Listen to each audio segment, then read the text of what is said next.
If it is endurable, then endure it. Stop complaining. The world has grown comfortable with weakness. Noise replaced thought. Comfort replaced strength. People mistake emotion for truth. Every setback, a crisis. Every silence, a threat. Every challenge, an insult. Strength has become rare because discipline has become optional.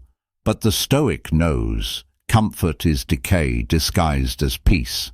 Softness does not protect you, it erases you. There comes a point where you stop adapting to decay, where you stop reacting and start ruling yourself. The Stoic builds this rule through restraint, through repetition, through law. No drama, no noise, only control. You rise by mastering what others waste. Focus, emotion, will. This is not motivation. This is reconstruction. You don't wait for the world to change. You become the structure it cannot bend. This is endurance as architecture, pain turned into permanence. This is mastery built from order, not impulse. It's becoming your own authority, your own law, your own calm dominion. When softness dies, clarity is born. When clarity hardens into law, identity becomes permanent. What remains is the Stoic form, disciplined, unshakable, timeless. Softness begins where standards end. It does not arrive with a warning. It seeps into conduct through comfort, through excuses, through the gradual surrender of small disciplines. The world today rewards convenience and celebrates fragility.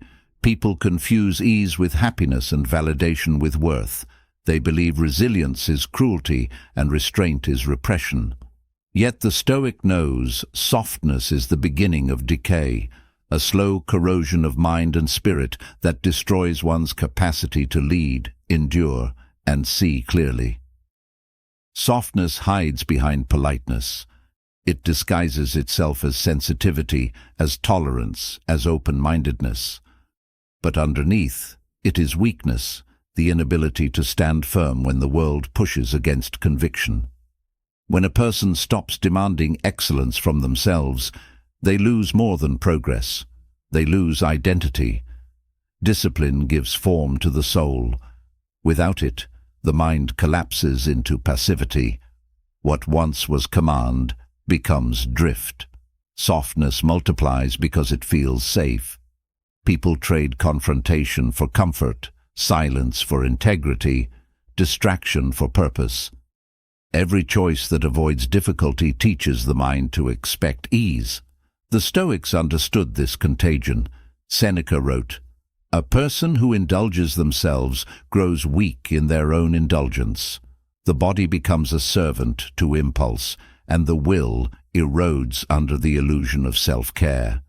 The individual begins to rot from within, not through failure, but through softness." Modern culture is designed to soften you.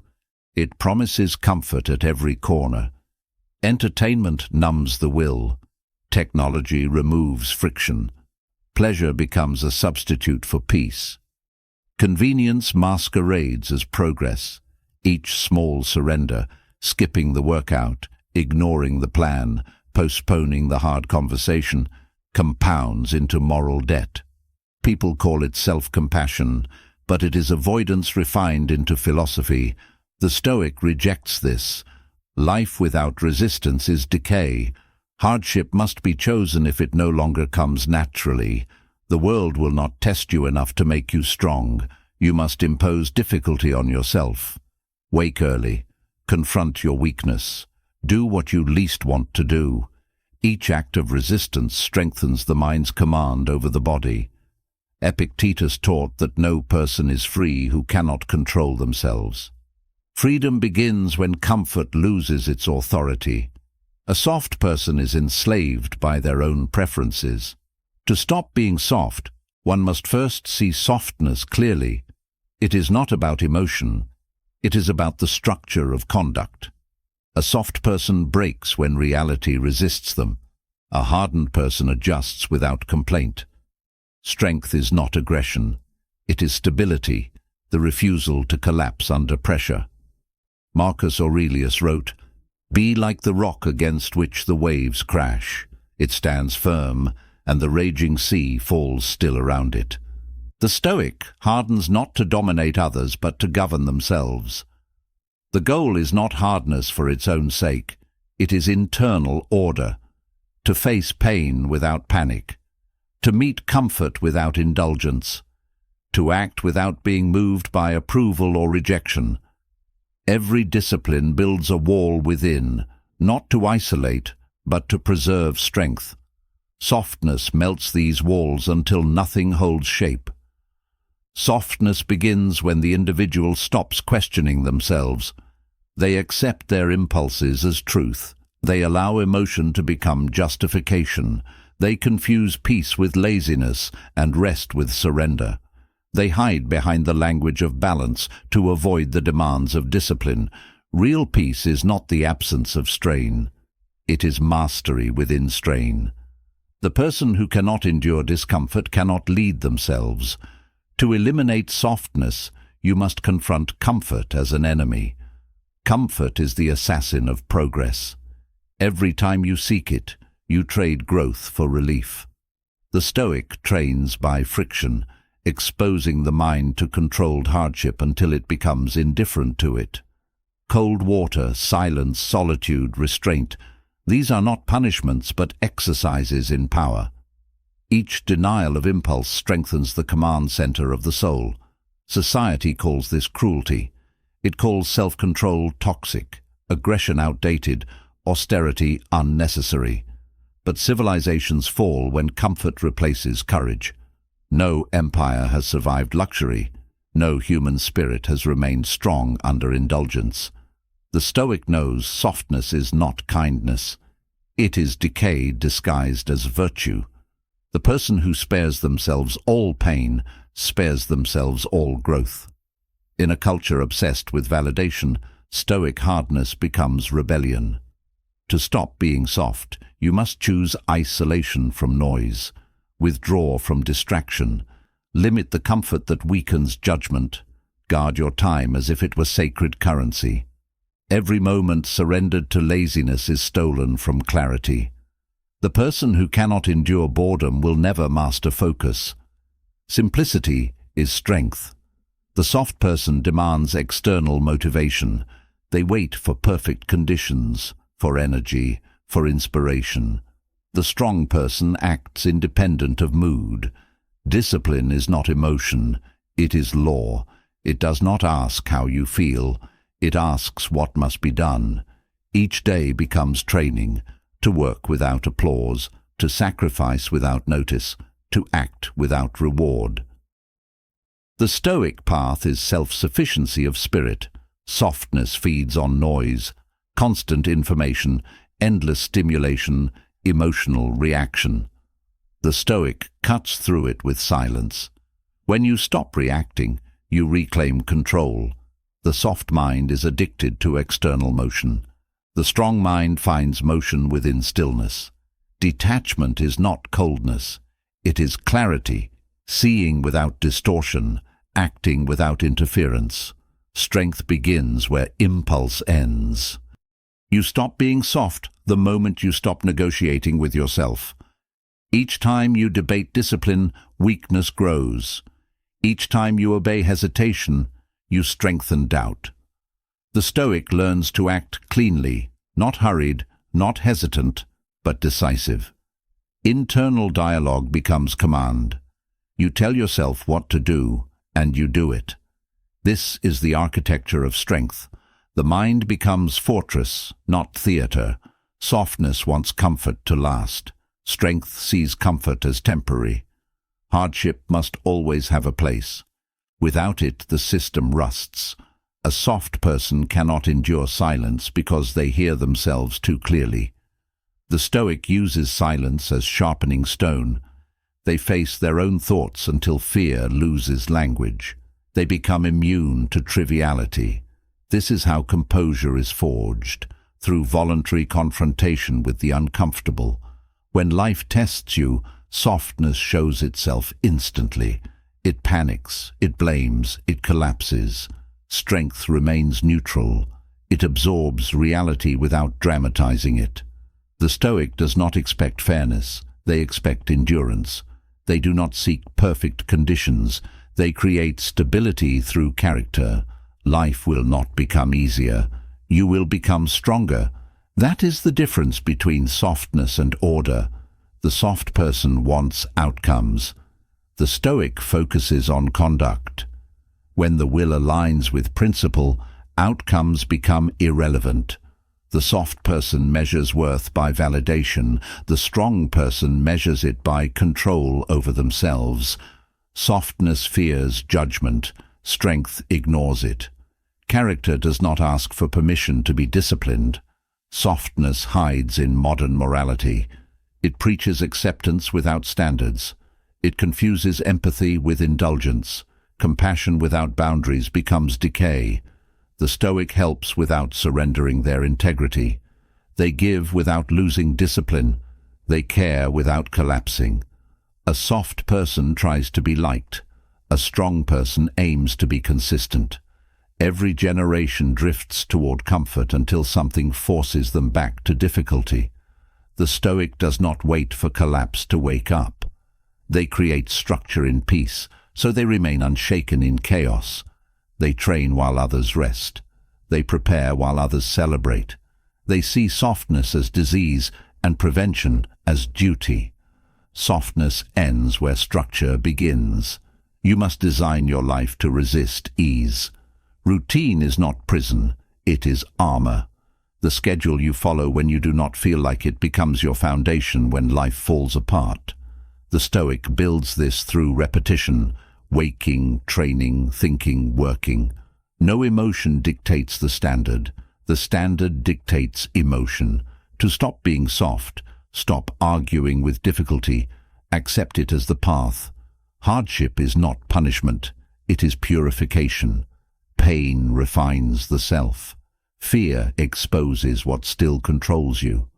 When you can act calmly under strain, you have reached sovereignty. When the world cannot provoke you, you have reached order. When you no longer flinch at discomfort, you have begun to live with power. Softness will always tempt you. It will whisper that you deserve rest, indulgence, validation. Remember, luxury erodes character faster than adversity. The Stoic seeks balance, but never comfort without cost. Rest after completion, not before it. Peace after order, not before effort. Calm after strength, not in place of it. The world will remain soft. Let it. Your task is to remain firm, to preserve the edge that others abandon, to act without complaint, to think without distraction, to build habits so strict that temptation becomes irrelevant. That is how you rise above decay. The Stoic does not escape the world. They outlast it. Softness ends when you decide that comfort is no longer your goal. Strength begins when discipline becomes your peace. Stay hard, stay ordered, stay calm. The world bends to those who cannot be softened. Endurance is the final proof of discipline. When pleasure fades, when recognition disappears, endurance remains. It is the test that reveals whether a person's strength was built on routine or on conviction. A soft person stops when conditions change. A Stoic continues, not because they enjoy it, but because they have decided to outlast everything that weakens lesser minds. Authority over the self begins here, in the capacity to persist without approval, to suffer without complaint, to keep moving when nothing rewards you for it. Restraint is the twin of endurance. It is not the suppression of emotion, but the governance of it. Restraint is the twin of endurance. It is not the suppression of emotion, but the governance of it. The Stoic does not kill their fire, they contain it. Every impulse restrained becomes redirected force. Anger becomes precision. Desire becomes discipline. Pain becomes structure. This transformation does not happen through inspiration. It happens through daily control of the self. Each time you resist excess, you build authority. The mind learns to obey itself. That is the foundation of Stoic power. Endurance refines perception. Those who suffer willingly develop sight. Others lose in comfort. Pain strips away illusion. When you learn to hold composure under strain, you begin to see what is real, what still controls you, what you still fear, what you truly value. Marcus Aurelius wrote, "If it is endurable, then endure it. Stop complaining." Complaints weaken command. Acceptance builds control. The Stoic does not dramatize adversity. They absorb it and transform it into order. Every act of restraint is a declaration of authority. The mind that can deny pleasure owns itself. The one that must indulge to feel alive is already enslaved. Endurance, when practiced with clarity, becomes sacred. It is not punishment, but purification. When you endure hardship consciously, you prove that your spirit is no longer reactive. It directs itself. In this, the Stoic finds freedom not in ease, but in control. Freedom without control is chaos disguised as liberation. The modern world teaches resistance is cruelty, that restraint is outdated, that discomfort is failure. Yet every enduring structure in nature is built through resistance. The tree through wind, the muscle through strain, the mountain through time. Endurance is alignment with reality. The Stoic learns that life is not meant to be escaped, but mastered. To endure is to live without surrender. Every hardship becomes training in permanence. Authority does not come from volume, it comes from the silence behind control. The person who can remain composed when provoked holds power over the one who reacts. The Stoic does not shout their conviction, they embody it. Command is not assertion, it is presence. When your conduct aligns with law, when your actions remain consistent despite feeling, you create an atmosphere that speaks louder than force. Authority is the visible calm of internal mastery. To endure is to outlast illusion. The soft person lives for comfort. The disciplined person lives for clarity. Comfort fades, clarity compounds. The one who can withstand boredom, repetition, and solitude reaches depth unavailable to the restless. Most people break not from pain, but from monotony. The Stoic uses repetition to build power. Each day of disciplined sameness becomes weight added to the internal foundation. Over years, this becomes immovable strength. Restraint teaches you to hold power without abusing it. Endurance teaches you to face loss without collapse. Together they create balance, the unshakable mind that neither pride nor despair can distort. The Stoic does not seek extremes. They maintain equilibrium in motion. They act without haste, respond without emotion, and endure without spectacle. This is the invisible architecture of dominion. Authority is born from restraint under power. Anyone can appear disciplined when weak. True discipline reveals itself when strength increases. To control yourself when you can dominate others, that is Stoic command. The weak seek to prove, the strong remain silent. Control over impulse is the highest form of sovereignty. The one who commands themselves cannot be commanded by circumstance. Endurance redefines your relationship with time. The soft person lives for the moment. The Stoic lives within the moment. There is no escape into fantasy, no waiting for the right condition. Action becomes constant. Endurance means showing up even when the outcome is invisible. Each day is a chance to sharpen presence. Time is the battlefield where endurance proves identity. Those who cannot wait cannot lead. Restraint converts chaos into clarity. The undisciplined chase stimulation, the Stoic subtracts. Through minimalism of thought and conduct, they remove noise until truth becomes visible. Simplicity is not weakness, it is refinement. Each unnecessary indulgence removed from life increases inner authority. To live with less is to live with precision. Power demands focus, and focus is born from restraint. The soft person confuses patience with passivity. The Stoic knows patience is tactical control of energy. They do not waste themselves on premature reaction. They move when it is time, not when emotion demands. Patience is endurance measured through reason. It allows a person to see without interference.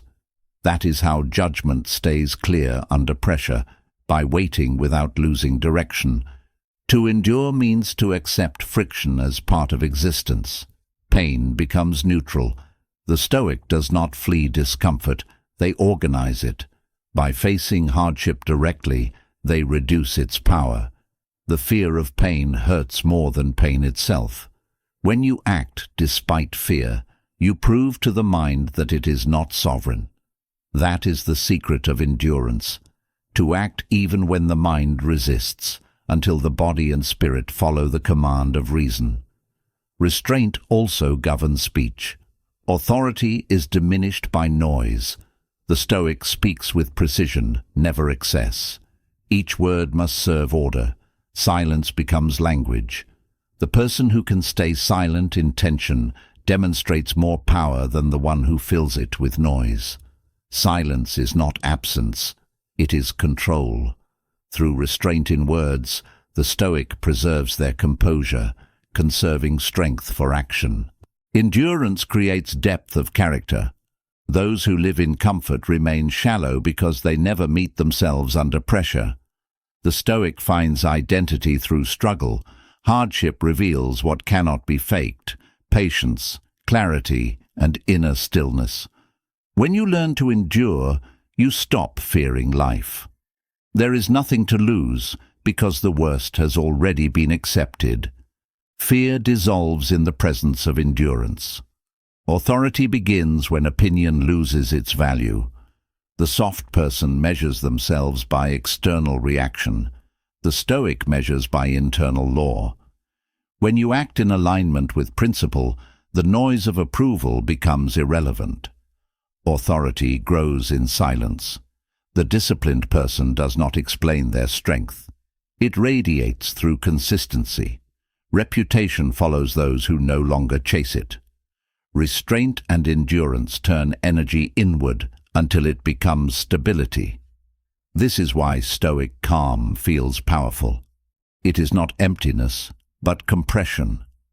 All energy, all emotion, all thought are contained and directed. The result is density of presence.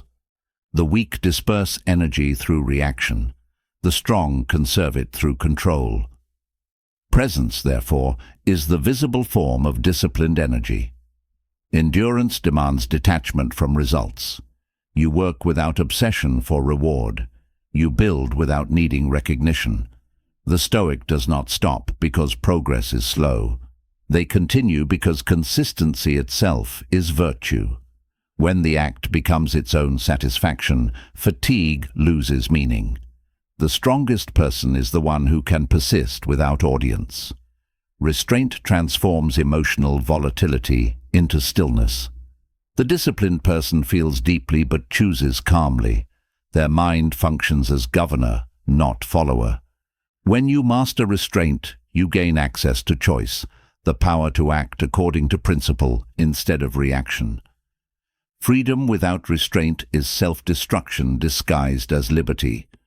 The Stoic lives by controlled freedom, choice aligned with wisdom. To endure is to accept that difficulty is permanent. Life will always resist the unprepared. The Stoic prepares so thoroughly that resistance no longer destabilizes them. Hardship becomes expected, fatigue normalized, discomfort familiar. This constancy produces serenity. There is no shock, only adaptation. Serenity is the final form of endurance, peace inside pressure. Authority deepens through consistency. The person who can repeat excellence without fatigue builds gravity. People sense stability in repetition. Trust forms when words and actions align over time. Authority cannot be performed, it must be lived. The Stoics' discipline becomes visible through reliability. That reliability creates influence without demand. Endurance refines value. When you work through pain, you separate what matters from what distracts. The unnecessary dissolves. Every struggle clarifies the essential. The Stoics' life becomes simple not through minimalism of possessions, but through focus of purpose. This is why the disciplined appear calm. They have fewer conflicts within themselves. Their energy is not wasted on contradiction. Restraint over emotion is the highest expression of command. The person who can smile under insult, remain calm under chaos, and act with clarity in turmoil has achieved true authority. Emotion becomes fuel, not disorder. The Stoic does not eliminate feeling, they direct it. Controlled intensity replaces chaos with precision. That is what separates composure from coldness. Endurance becomes a moral discipline. To quit easily is to betray potential. To persist with integrity is to honor reason. The Stoic understands that to suffer for the right purpose is not tragedy, it is duty. They carry hardship as proof of alignment with virtue. In endurance, morality and strength merge. To be good is to remain unbroken in doing good. Restraint defines proportion. The Stoic does not overreact to success or failure. They do not inflate triumph or dramatize defeat. Their reactions stay symmetrical to truth. This proportion gives them balance in all seasons.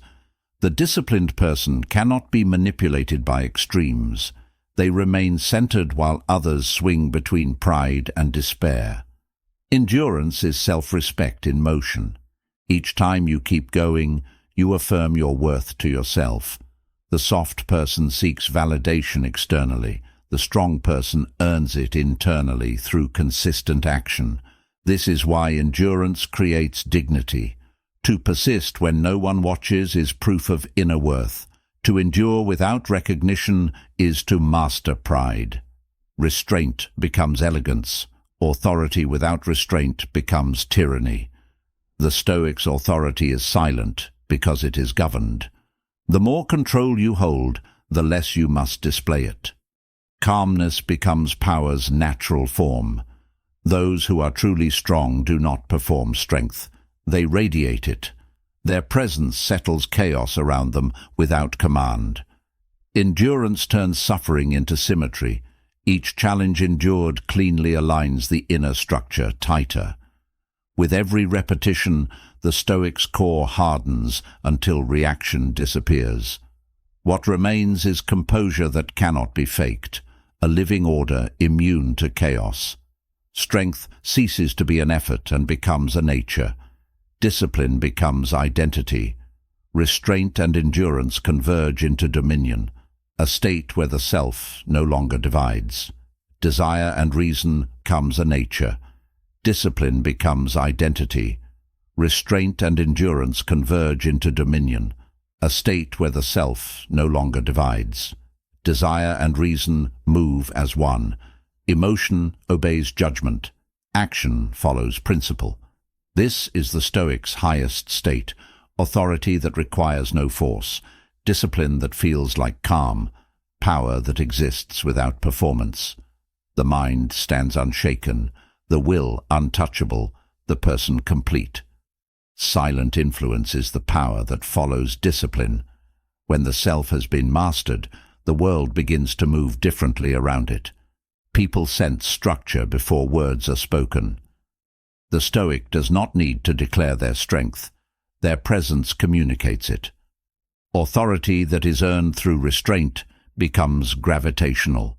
It draws respect without demand. It calms chaos without speech. It creates stability simply by existing within disorder. The silent influence of a Stoic is not charisma, it is coherence. Every action, every gesture, every decision aligns with internal law. This consistency builds invisible weight. In a world where most people shift with emotion, the one who remains steady becomes magnetic. Their composure makes others reconsider their own volatility. They do not influence through persuasion, but through demonstration. Strength becomes contagious when it is silent. When restraint becomes natural, power becomes subtle. The Stoic no longer reacts because nothing external defines their movement. They have built a closed circuit of energy, self-contained, self-governed. Others sense this autonomy as mystery. They cannot manipulate what does not depend on their approval. The more a person withdraws from emotional noise, the more potent their presence becomes. People follow calm because it is rare. The modern world confuses influence with noise. Everyone speaks, few command. The Stoic understands that influence increases as words decrease. Every unnecessary explanation dilutes presence. When conduct replaces speech, people listen with instinct, not curiosity. True influence is felt, not announced. The disciplined carry an atmosphere that imposes order wherever they stand. Silent authority forms through precision. The way one walks, listens, and decides reflects inner structure. Nothing is wasted. The Stoic eliminates exaggeration. Their gestures are economical, their tone steady, their focus exact. This conservation of energy creates intensity. To those around them, they appear powerful without aggression, calm without weakness. The impression left is not theatrical, it is elemental. Influence without noise is sustained by consistency. The soft person seeks impact through performance. The Stoic achieves it through repetition of principle. Each decision made under the same code becomes another layer of trust. People come to rely on the disciplined because their stability is predictable. Influence that requires attention fades. Influence that produces reliability lasts. Silence builds anticipation. The Stoic's restraint in speech forces others to consider their words more deeply. In a culture of reaction, silence feels dominant. Those who speak too quickly lose gravity. Those who pause before responding control the rhythm of interaction. This is why the calm person seems powerful. They refuse to be rushed by the emotional current of others. The Stoic's external presence is shaped by what they no longer need to prove. They do not seek validation because they already command themselves. Their calm posture communicates finality. It tells the world that persuasion is futile, that approval is irrelevant, that their direction is decided. This certainty radiates as strength. People may not understand it, but they respect it instinctively. Influence begins internally, but manifests socially. The disciplined person becomes a mirror that reflects others' disorder. In their calm, others see their own instability. In their silence, others hear their own noise. This reflection provokes awareness. The Stoic does not preach transformation. They embody it. Their mere existence challenges weakness around them. This is why true power is often resented before it is admired. To influence without words requires the alignment of three elements: posture, presence, and principle.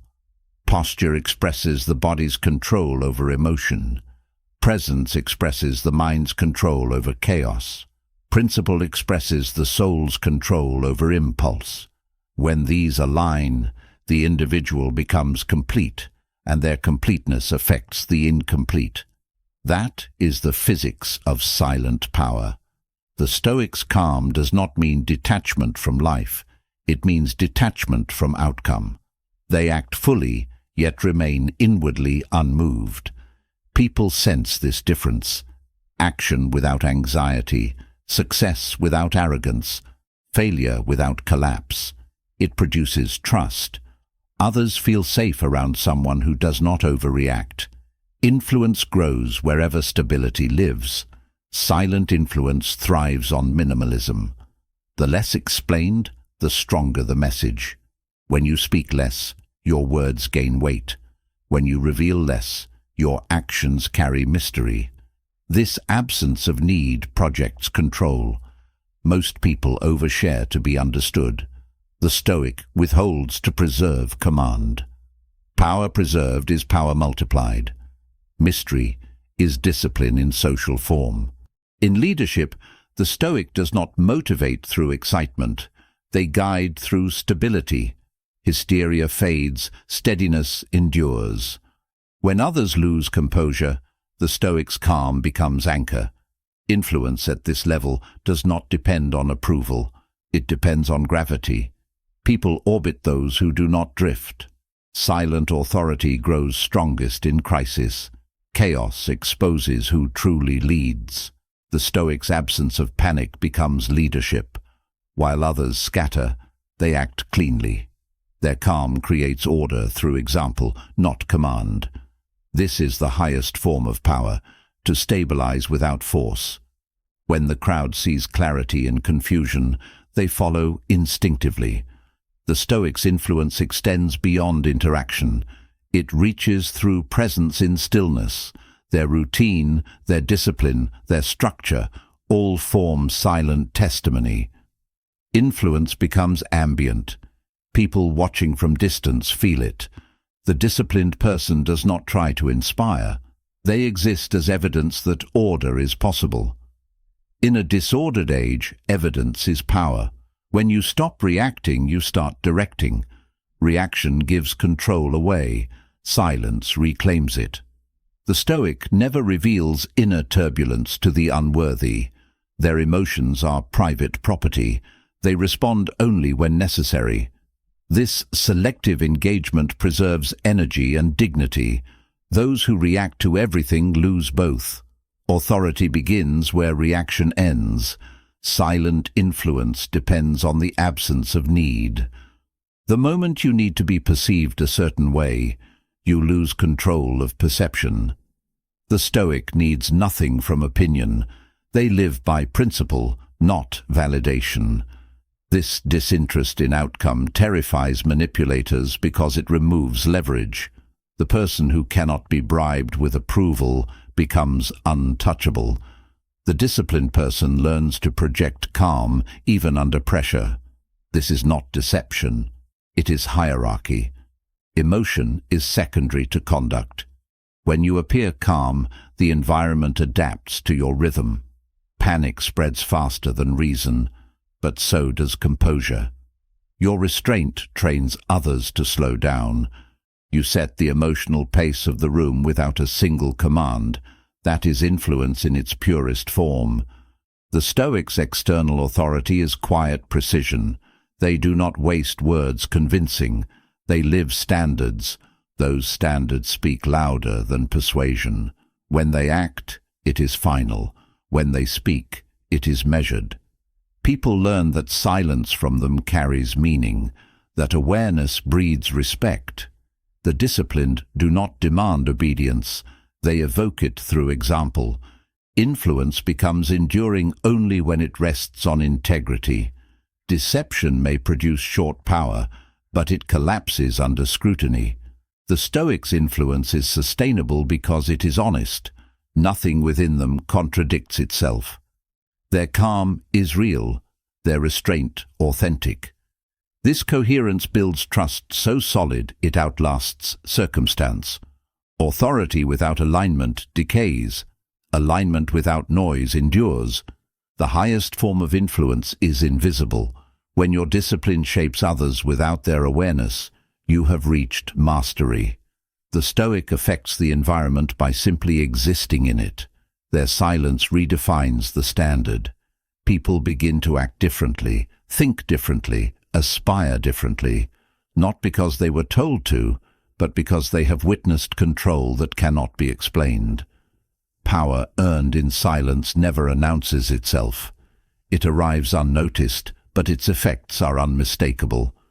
The Stoic walks through chaos unchanged, and chaos rearranges itself in response. The loud seek followers. The disciplined attract order. Their strength organizes reality. They do not lead from desire. They lead from gravity. And gravity requires no voice. Silent influence is not passive, it is dominant. It shapes outcomes through posture, timing, and restraint. When every motion carries intention, others feel it. Authority becomes atmosphere. This is why those who have mastered themselves dominate rooms without raising their tone. Their peace becomes law, their composure a command. The Stoic's power ends where performance begins. The moment strength needs display, it becomes theatre. Silent influence never performs. It acts only when required. To live this way demands absolute discipline, the ability to suppress ego, to remain unseen, to let results speak in place of emotion. The fewer gestures made, the sharper each one cuts. Restraint intensifies impact. The world misinterprets silence as weakness because it cannot imagine strength without noise. Yet all enduring forces in nature operate quietly: gravity, time, patience. The Stoic mirrors these laws. Their stillness carries inevitability. They do not chase attention, they attract consequence. Those who move in noise burn fast. Those who move in silence endure. True power does not need to prove itself. It refines, contains, and directs. The Stoic understands that every act of unnecessary speech, every moment of uncontrolled emotion, dilutes influence. The disciplined conserve their energy until it becomes pressure. Then, when action is required, it lands with undeniable force. One act of controlled power outweighs 100 acts of reaction. Silent influence matures into legacy. Long after words are forgotten, conduct remains. The Stoic builds this permanence through years of consistency. Their impact survives them because it was never based on noise. Their silence becomes memory, their discipline becomes myth. Those who once underestimated them begin to shape their lives around the example they left. That is immortality through order.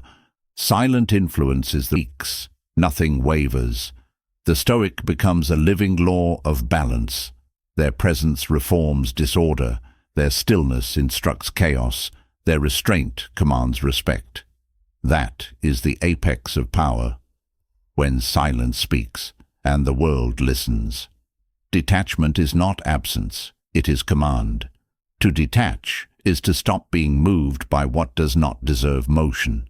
It is the discipline of retaining control when the world demands reaction. The Stoic understands that attachment is dependency, and dependency is weakness. Whatever has the power to disturb your peace owns a part of you. Detachment is the process of reclaiming ownership of the self, not by retreating from life, but by mastering its influence. The disciplined mind does not reject emotion, it organizes it. Every feeling has its place, but none are allowed to dictate direction. The Stoic feels deeply, yet remains unmoved. Joy does not make them reckless. Pain does not make them bitter. Emotion becomes information, not command. This balance is achieved through repeated exposure to difficulty without collapse. Detachment matures through endurance. To rule yourself completely, you must first stop chasing control over others. The soft person seeks influence outwardly. The disciplined seek mastery inwardly. External control is illusion. It depends on cooperation. Internal control is law. It depends on discipline. The Stoic stops trying to control people, outcomes, and reputation. They direct their will toward the only domain that cannot be taken, their own response. Detachment is clarity under attachment's disguise.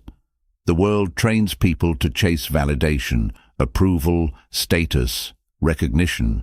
These create dependence disguised as purpose. When the applause stops, their sense of self collapses. The Stoic avoids this trap by building identity independent of praise. To detach from validation is to free oneself from manipulation. The person who needs nothing cannot be controlled. Outcome detachment is mastery over time. The impatient mind lives in tension. It demands results to justify effort. The Stoic separates process from reward. They understand that the act itself is the reward, that virtue exists in the execution, not the applause. The outcome is irrelevant when conduct remains perfect. Detachment makes effort sacred. The practice of detachment begins with observation. Watch yourself desire, watch yourself react. Every moment of craving reveals a chain. Each time you feel fear, notice what it is tied to: comfort, image, control. The Stoic studies these ties until the pattern becomes visible. Then, with deliberate practice, they cut each link through discipline. They stop chasing what weakens them. They stop fearing what they cannot control. To detach is to choose serenity over stimulation. The world runs on agitation, constant emotion, endless noise, perpetual distraction. People mistake restlessness for life. The Stoic withdraws from this noise not through isolation, but through focus. Detachment is silence in motion, the ability to stay calm while the world burns in reaction. Power belongs to those who can stay unmoved while others are provoked. Emotional detachment is not coldness, it is refinement. The Stoic still feels, but they do not identify with the feeling.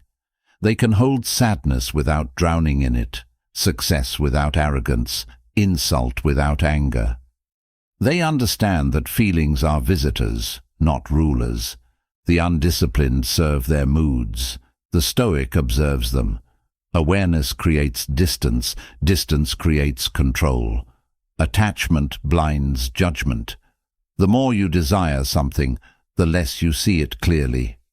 The Stoic removes distortion by reducing need. When you stop needing outcomes, you start seeing truth. Clarity replaces emotion as the guiding principle. The detached mind makes better decisions because it is unclouded by desire. Wisdom begins where need ends.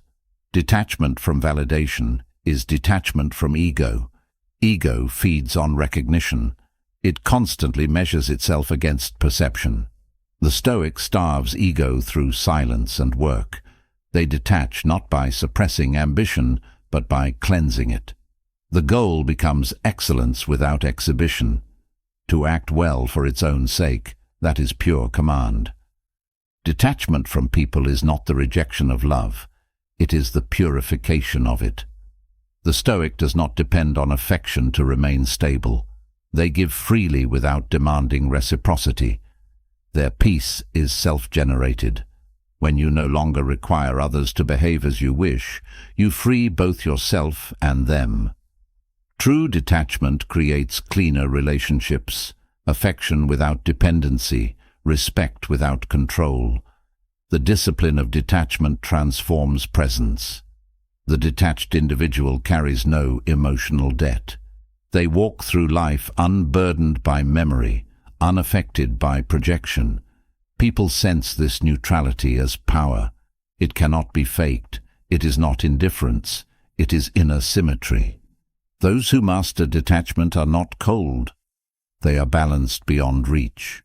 The path to detachment passes through loss. You must lose illusions to gain control. Every attachment that breaks is a test of sovereignty. The Stoic welcomes loss as clarification. What remains after loss is what was real. When the mind no longer resists impermanence, peace replaces fear. To detach from permanence is to align with reality. The Stoic loves deeply but accepts endings calmly. To detach is to choose inner law over outer emotion. The undisciplined seek meaning through intensity. The Stoic seeks meaning through order. Detachment allows one to act cleanly under chaos, to decide by principle, not by impulse. This is the true measure of freedom. Not the ability to do anything, but the ability to remain consistent through everything. Detachment from approval liberates energy. When you stop performing, you start improving. The mind once occupied with impression becomes available for mastery. Silence replaces self-promotion. The Stoic's worth is internal. It does not require confirmation.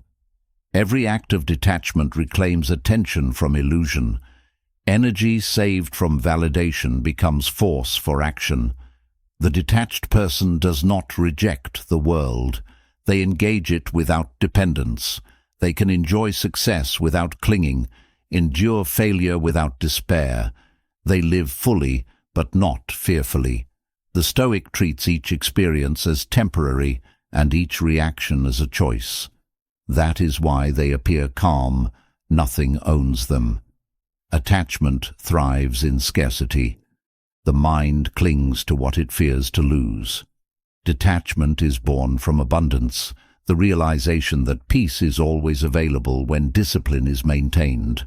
When you no longer chase satisfaction, you start generating it.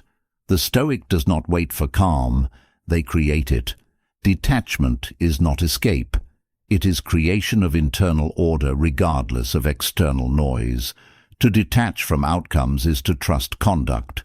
The Stoic measures success by execution, not result. If the act was right, the outcome is irrelevant.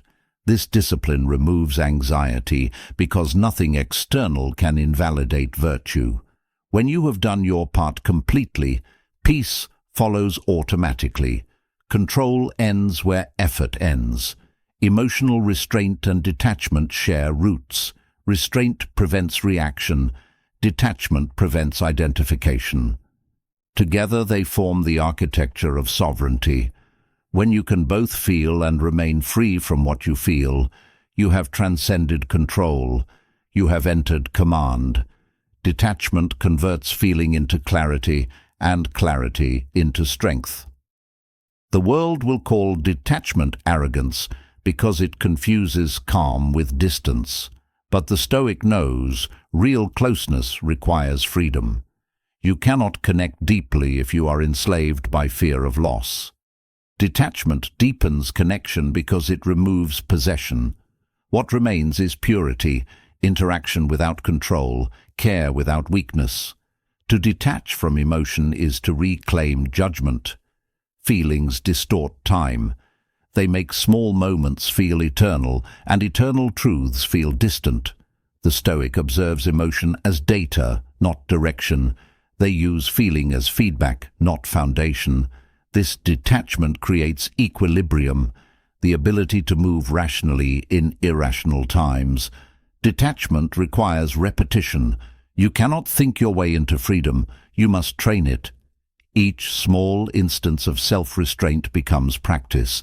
Ignore the urge to respond, the impulse to defend, the need to explain. Let silence carry weight. Each time you remain still under pressure, you gain command. Detachment grows through exercised patience. The detached mind does not resist emotion, it rides it. Like a wave, it rises and falls without clinging. The Stoic watches emotion move through them until it passes, leaving insight behind. The untrained drown in the same wave. The difference is not feeling, it is control. Detachment gives emotion structure. It turns reaction into understanding. Attachment corrupts strength. The more you need something, the less power you have over it. The Stoic removes need until every possession, title, and outcome becomes optional. This does not reduce engagement, it sharpens it. To hold the world loosely is to interact with precision. Detachment creates efficiency, nothing wasted on obsession. Detachment purifies ambition. Ambition without detachment becomes greed. The Stoic aspires without desperation. They pursue excellence with calm intensity. They can let go at any moment without collapse. Detachment transforms pursuit into art, focused, disciplined, unemotional. Ambition under detachment becomes timeless drive. The highest form of detachment is spiritual neutrality. It is the condition where nothing external defines inner peace. Whether fortune rises or falls, the Stoic remains equal. They accept pleasure and pain as different faces of the same law.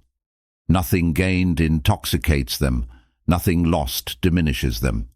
This constancy is divine order, the spirit aligned with nature itself. To rule yourself completely is to be immune to extremes. Praise cannot inflate you, criticism cannot wound you, gain does not seduce, loss does not destroy. You move cleanly through contradiction because your balance is internal. The Stoic who masters detachment becomes ungovernable by circumstance. They have become law within chaos. Detachment does not mean withdrawal from passion. It is passion purified of need. The Stoic lives intensely but cleanly. They give their full effort to every moment, yet remain calm in every outcome. This is the paradox of mastery. To care deeply without clinging, to engage fully without fear, to love without attachment. The disciplined achieve this through repetition of perspective, constant return to reason. Detachment is the summit of endurance. It cannot be reached without pain. The person who can detach in suffering has reached unbreakable strength. When pain no longer disturbs, when loss no longer destabilizes, when pleasure no longer blinds, you have reached self-rule. Detachment is not withdrawal from life.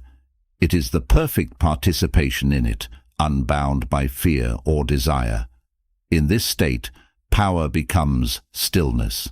The Stoic acts without needing to react, gives without needing to be seen, and endures without needing reward.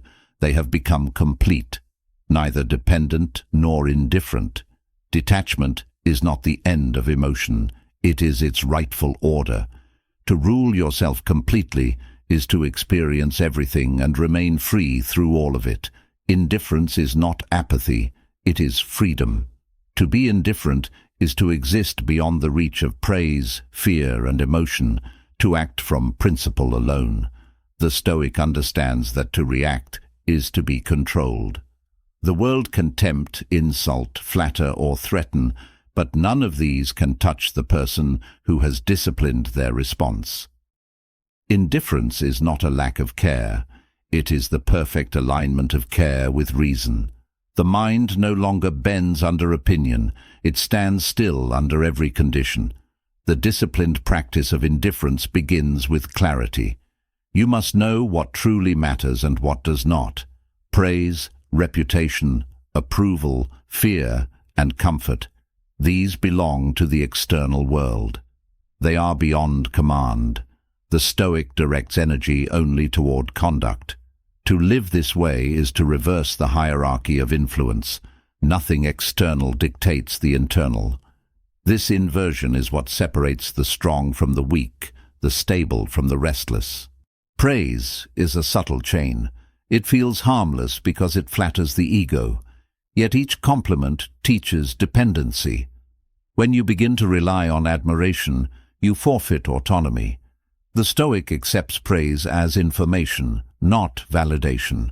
It does not change their standard. To need recognition is to surrender control of effort.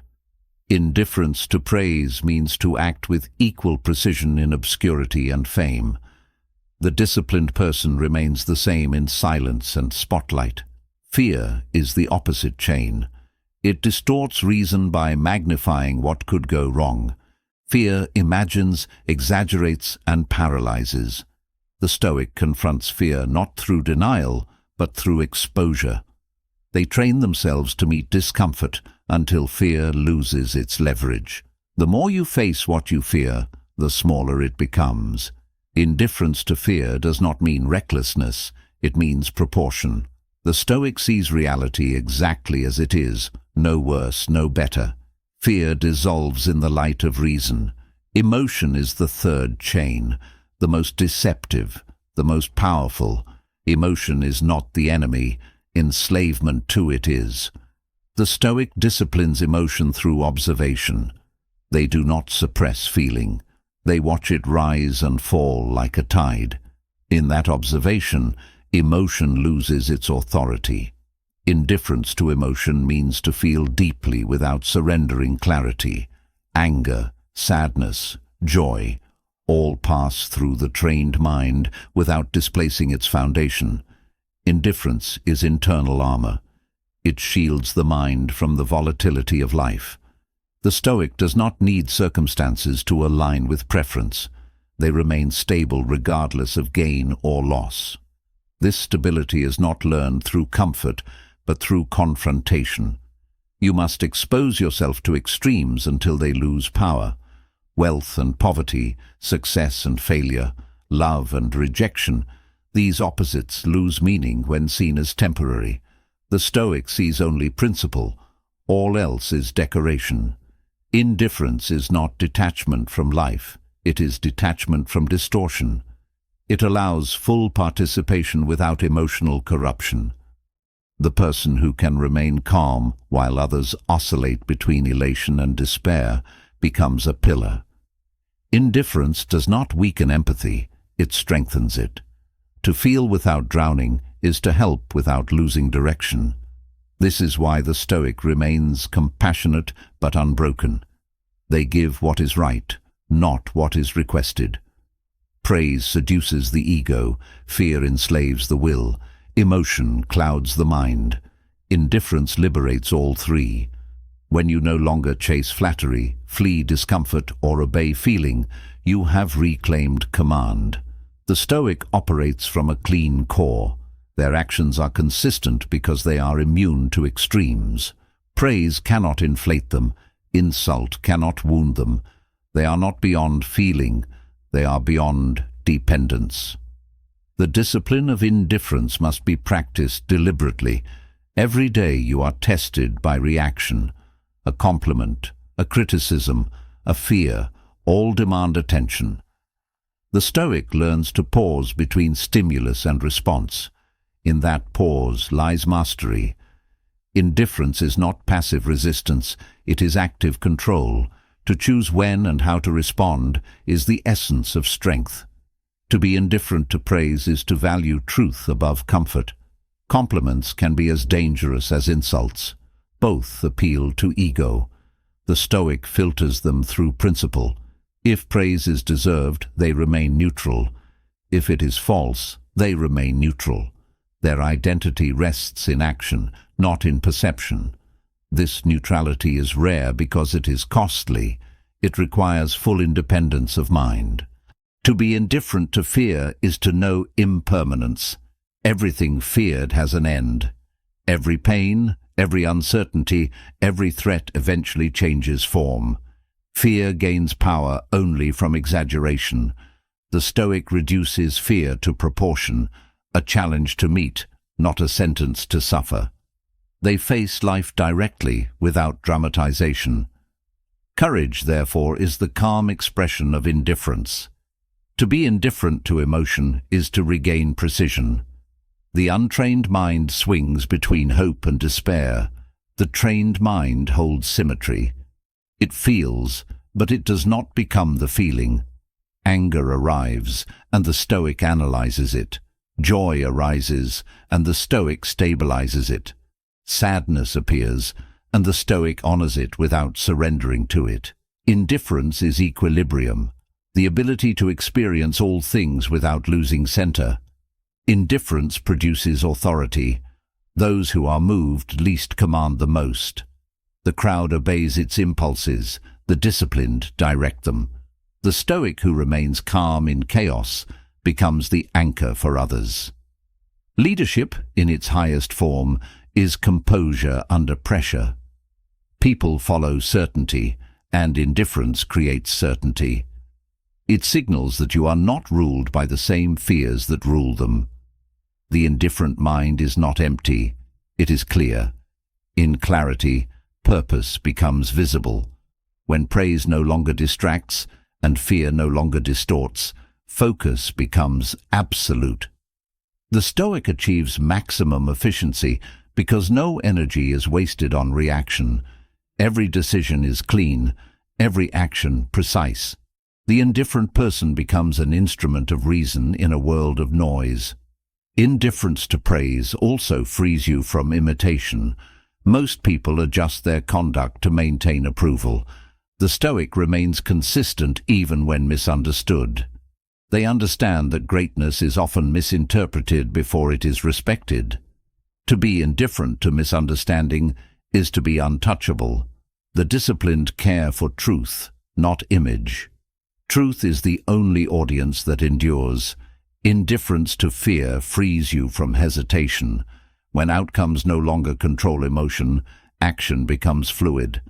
The Stoic acts when action is right, not when it feels safe. Safety is irrelevant. Alignment is everything. This detachment from outcome produces calm aggression, relentless movement without anxiety. The indifferent person is unstoppable because nothing can manipulate their willingness. Indifference to emotion transforms energy. Instead of being consumed by mood, the Stoic channels feeling into focus. Every surge of anger becomes precision. Every spark of desire becomes discipline.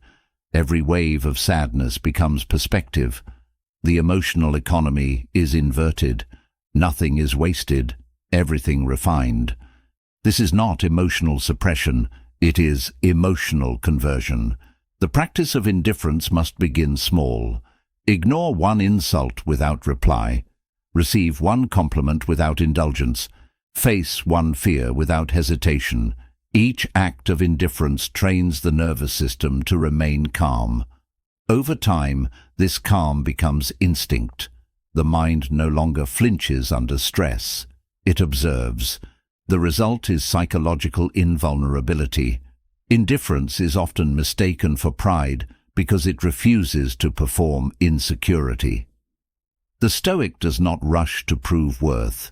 They do not chase validation through reaction. Their quiet is not arrogance, it is mastery. The loud announce power, the disciplined embody it. Silence is the mark of inner control. Those who have conquered reaction no longer compete for attention. The indifferent person becomes difficult to manipulate because they are not reactive. Flattery does not lure them. Criticism does not destabilize them. They cannot be bribed by comfort or threatened by pain. This neutrality gives them leverage in every negotiation. Power always belongs to the one who needs least. Indifference is the ultimate form of power because it removes all leverage from others. To achieve indifference, one must accept imperfection. You cannot control everything. You can only control yourself. The Stoic accepts the limits of command and focuses entirely within them. This acceptance creates serenity. Every time you release what cannot be controlled, you reclaim peace. Every time you refuse to react, you fortify reason. Indifference is not emptiness, it is fullness contained. It is the equilibrium of a mind that has felt everything and been owned by nothing. The Stoics' calm is not absence of feeling, but mastery within it. They have passed through desire, fear, anger, and loss, and returned unmoved. What remains is power without tension, peace without apathy, strength without display. To be indifferent is to walk through praise and insult as if through wind. It touches you, but it cannot move you. To fear nothing and crave nothing is to be free. The Stoic does not chase happiness. They embody it through order. Their satisfaction does not rise or fall with the world. It is anchored in conduct.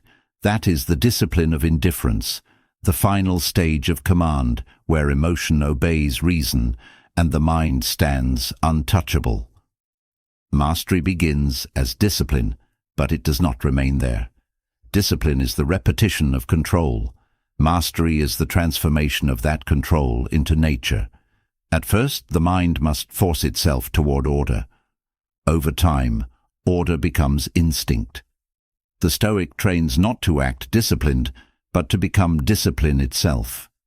The line between effort and being dissolves. This is the permanence of mastery, when restraint, Focus and composure are no longer choices but reflexes. The early stages of discipline require resistance. Motion encounters friction, but repetition carves identity. The same habits repeated under clarity form new neural architecture, moral structure, and psychological rhythm. The Stoic understands that true progress is invisible. Each act of discipline writes a line in the unconscious. Eventually, conduct and identity merge. The person no longer practices, they embody. When discipline becomes identity, fatigue disappears. The act of doing no longer drains because the action has become natural. Mastery eliminates internal debate. The weak live in constant argument with themselves. The strong move without hesitation. This is not automation, it is alignment. When thought, intention, and execution move as one, life gains stillness. Motion continues, but resistance ends. The permanence of mastery requires years of repetition under strain. It cannot be accelerated by inspiration. Emotion fuels beginners. Mastery is fueled by law. The Stoic obeys internal structure even when feeling is absent. They know that consistency is stronger than intensity. 1,000 small repetitions form more power than a single burst of passion. This is why the disciplined outlast the ambitious. The goal is not performance, it is permanence. Performance fades when attention fades. Permanence remains when no one watches. The Stoic trains for the unseen moment, the quiet repetition, the private victory that strengthens the unseen core. When discipline survives solitude, mastery begins.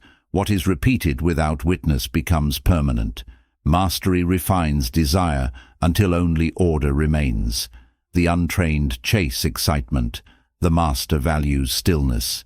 Excitement fluctuates. Stillness sustains. In this stillness, excellence repeats itself effortlessly.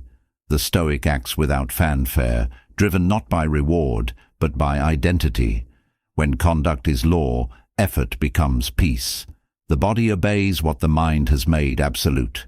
The permanence of mastery erases instability. Doubt fades because structure replaces emotion. When the mind knows what must be done, choice becomes irrelevant. Routine is no longer prison, it is rhythm. The Stoic wakes, trains, works, and reflects, not because of motivation, but because it is who they are. To break the pattern would be to betray the self. In mastery, resistance is internalized as peace. The pain that once demanded endurance becomes background noise. The mind ceases to dramatize. It operates with calm precision. Obstacles are integrated into the process, not resented as interruptions. The Stoic no longer asks why difficulty exists. They ask only how to proceed. That question keeps them in motion long after others stop. Permanence is the final form of discipline. It is what happens when consistency becomes identity. The Stoic no longer disciplines the self. They are the discipline. This transformation cannot be faked or borrowed. It is earned through time, repetition, and sincerity. The surface of mastery appears calm because the struggle has already been resolved internally. What remains is clean motion. The master no longer needs rules. They have become law. When principles are fully absorbed, behavior follows naturally. This is not arrogance, but evolution. External reminders fade because internal law has replaced them. The Stoic's actions remain pure without oversight. Integrity becomes self-sustaining. Order no longer depends on circumstance. It radiates from within. To reach permanence, you must outlast failure. The disciplined person uses failure as refinement, not discouragement. Each mistake is treated as data, not judgment. This neutral approach prevents emotional erosion. The Stoic does not identify with success or failure. They identify with precision. The process becomes its own justification. When this mindset matures, mastery cannot regress. Mastery demands still repetition long after novelty fades. The untrained seek variation to feel progress. The disciplined find depth in sameness. Within repetition lies refinement. The same task performed with greater awareness becomes evolution. The Stoic repeats without boredom because they have transcended entertainment. Their satisfaction comes from accuracy, not novelty. Permanence cannot be achieved through partial effort. You cannot occasionally live by principle. The Stoic understands that consistency must be absolute. To violate discipline even once weakens identity. Mastery requires total integration, every thought, word and gesture aligned with the same code. This precision creates purity. Purity creates permanence. When mastery becomes identity, freedom follows. The person who must think before acting is still bound. The person whose nature is already aligned with virtue acts freely. Their instinct is trustworthy. Their impulses are disciplined. Freedom is not doing what you want. It is wanting what is right automatically. This is the final evolution of command, liberty through order. Mastery carries weight without noise. The Stoic no longer needs to prove anything. Their presence communicates history, years of unseen repetition, sacrifice, and control. This gravity cannot be imitated. People feel it because it has density. The master does not perform power, they are power. Authority flows from stillness, not display. The permanence of mastery creates serenity. Once the internal war ends, the mind quiets. There is nothing left to resist. This calm is not complacency, it is the peace of alignment. Every action confirms identity, every decision reinforces law. The Stoic no longer wonders who they are. They demonstrate it with each moment. That certainty is rare. It cannot be spoken, only lived. When discipline becomes identity, fatigue transforms into rhythm. Each act repeats not as obligation, but as motion. Energy circulates cleanly. Work no longer feels like sacrifice because purpose absorbs it. The Stoic knows that mastery is not about difficulty, but constancy. Difficulty fades. Constancy endures. The untrained break when effort feels endless.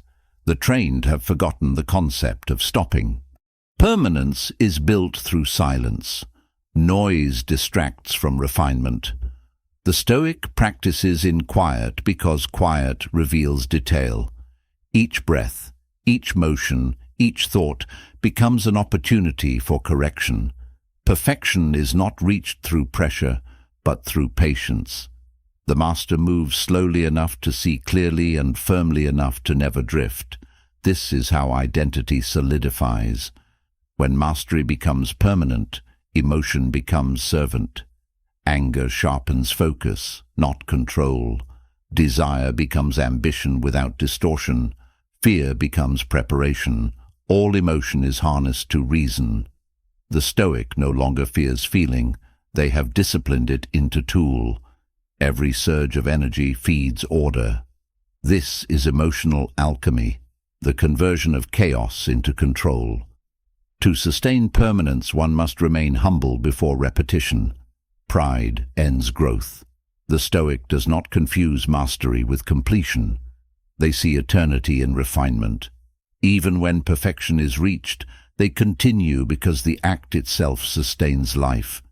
The untrained chase achievement. The master inhabits process. The reward is the doing. The permanence of mastery does not harden the mind, it stabilizes it. Flexibility remains because principle, not ego, governs. The Stoic adapts without losing integrity. Their conduct bends without breaking. This balance between constancy and adaptability defines true strength. Unshakable at core, fluid in form. Identity through mastery cannot be stolen or faked. External loss cannot touch it. Reputation, wealth, or status may disappear, but conduct remains. The Stoic owns something the world cannot influence: order. When the external collapses, the internal remains untouched. That is the permanence of true wealth, virtue as possession.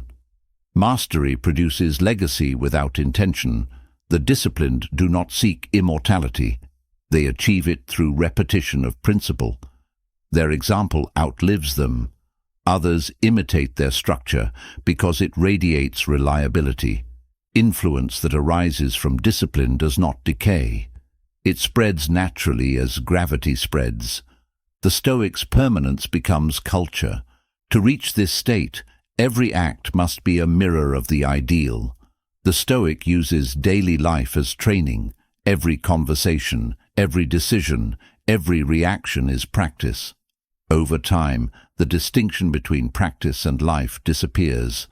This is the integration of philosophy into existence. When the ordinary becomes sacred, mastery has matured. Mastery requires solitude, not isolation, but independence from noise. The Stoic withdraws not to escape, but to refine. Silence exposes weakness. Reflection strengthens it. Only through time alone can the person test whether discipline is habit or identity. The stronger the solitude, the clearer the self. Permanence grows in quiet repetition. Permanence through mastery also requires acceptance of decay. The Stoic understands that everything external will fade.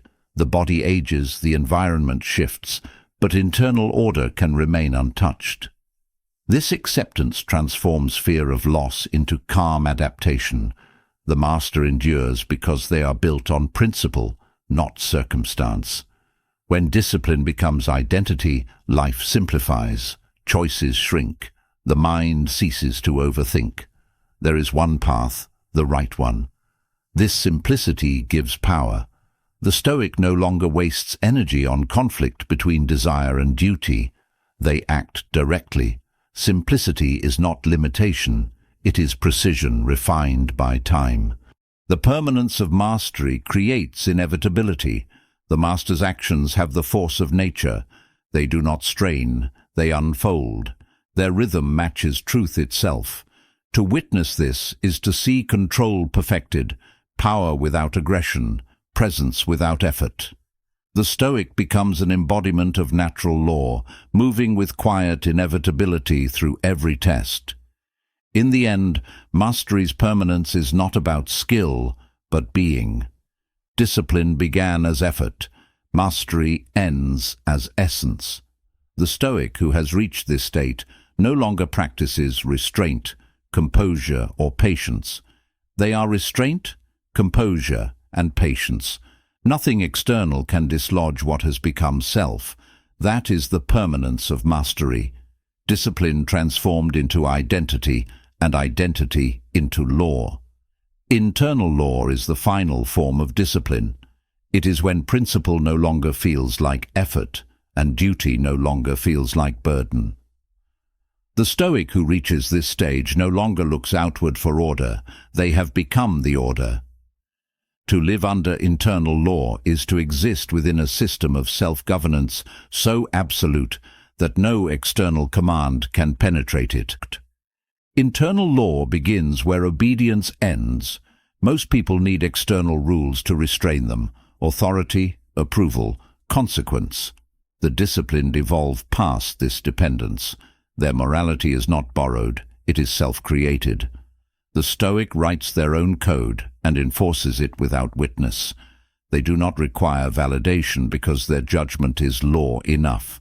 When one's standard comes from within, it cannot be compromised by the world. Living as your own authority means that principle overrides preference. The internal law is not adjusted to emotion. Emotion adjusts to the law. The Stoic does not negotiate with impulse. They understand that every concession weakens the system. What begins as one compromise becomes the collapse of order. This is why internal law must be absolute. It cannot bend to convenience without losing its nature. The strong remain unbending, not through arrogance but through clarity. To live by internal law is to operate without supervision. You act rightly because rightness has become natural. The presence or absence of witnesses no longer matters. The Stoics' conduct does not fluctuate with circumstance. They would act the same in darkness as in daylight, in solitude as in a crowd. This integrity is not performance, it is architecture, the foundation of all true power. The untrained live under borrowed ethics. They depend on public opinion to decide what is moral. The Stoic withdraws from this dependence. They do not measure goodness by trend or approval. Their compass is internal. This separation from collective morality is not rebellion, it is sovereignty. When you answer only to your own law, you cease to be ruled by the unstable masses. The Stoic becomes immune to manipulation because they can no longer be shamed into compliance.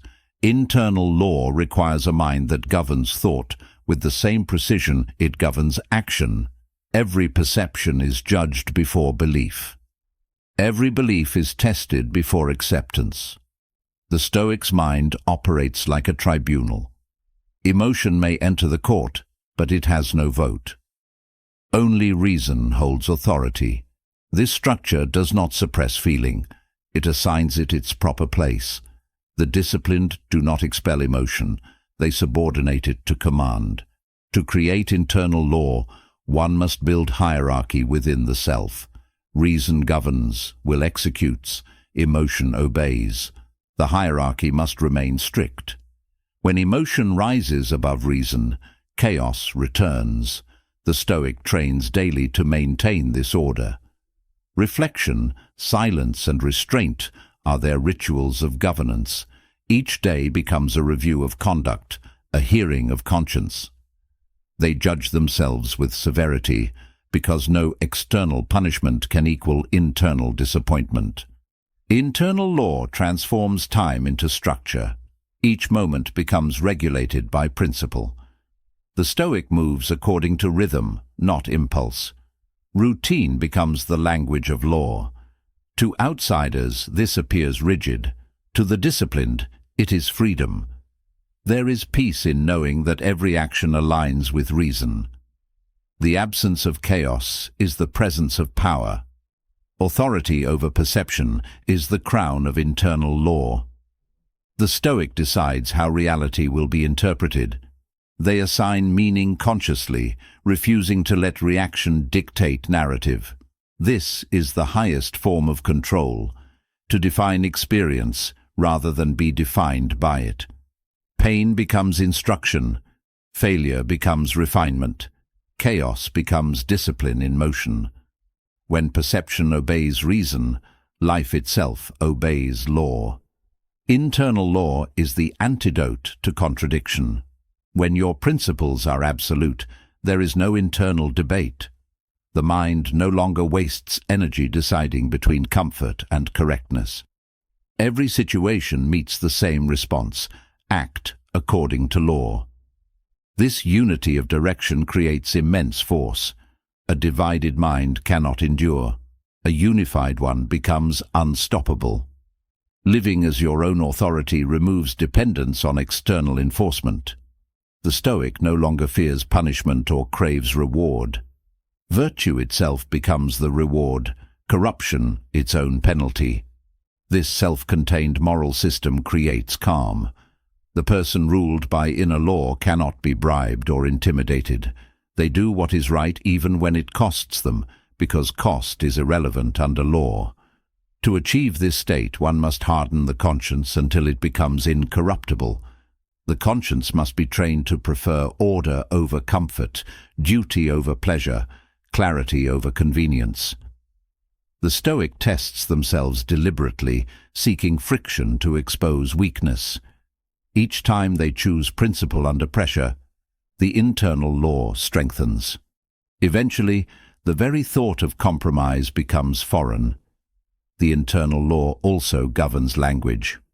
The disciplined do not speak carelessly. Words are weighed before they are released. Every sentence must serve truth, restraint, or necessity. Speech becomes an instrument of order, not indulgence. This control of expression reinforces control of thought. The Stoic knows that speech is the first field where discipline is visible. To live by internal law is to live without excuse.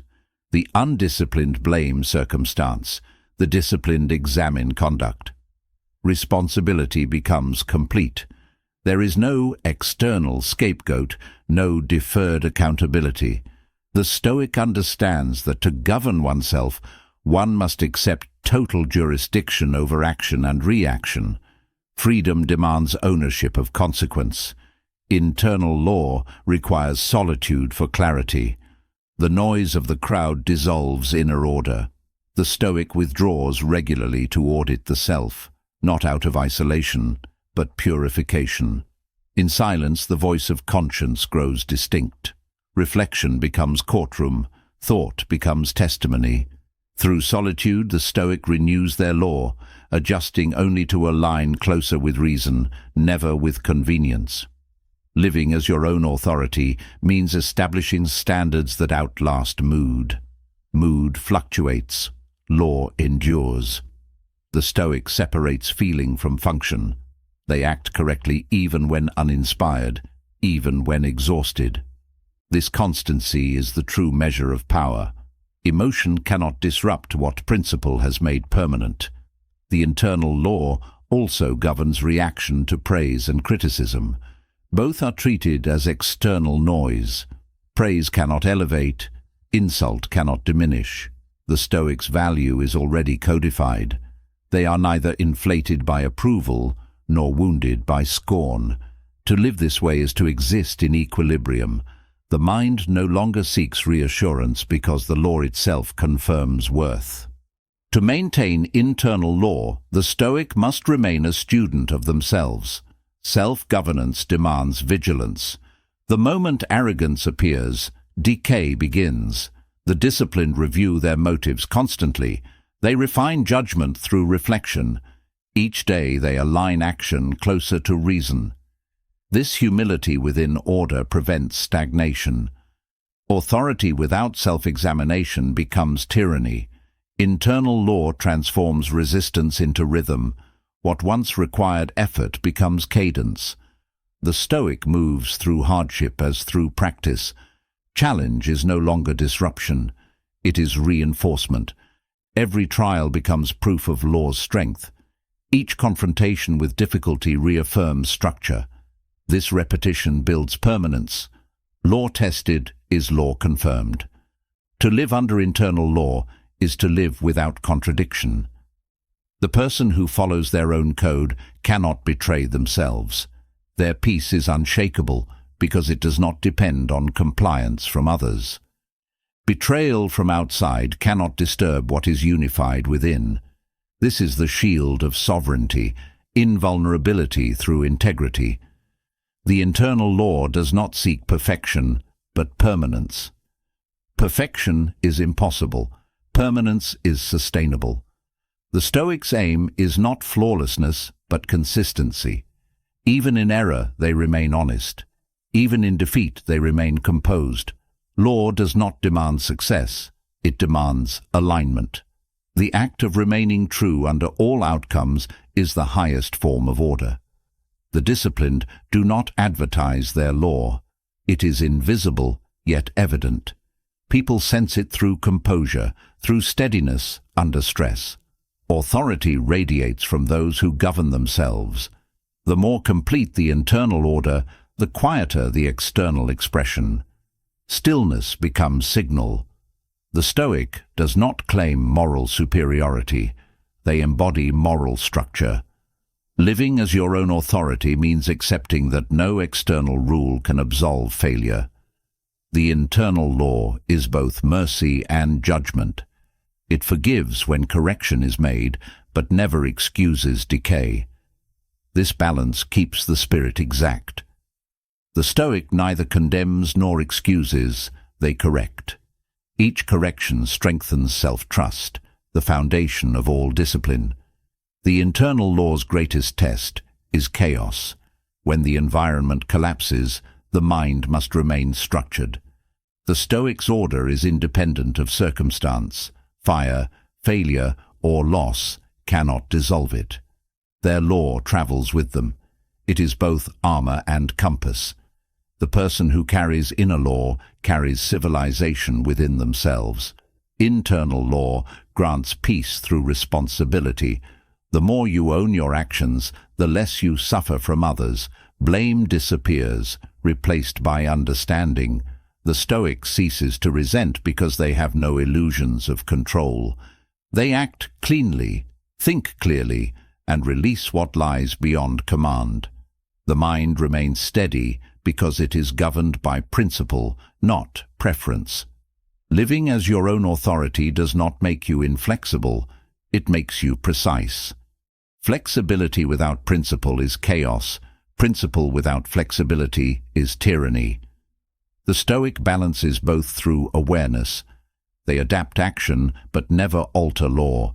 This balance produces elegance, the ability to move freely within unbreakable boundaries. The final expression of internal law is peace that feels immovable. The Stoics' calm is not emotionless, it is judicial. Everything within them operates according to order. There is no wasted thought, no undisciplined motion. Their presence carries the still gravity of authority. They do not command. They represent command. Others feel law when they enter their silence.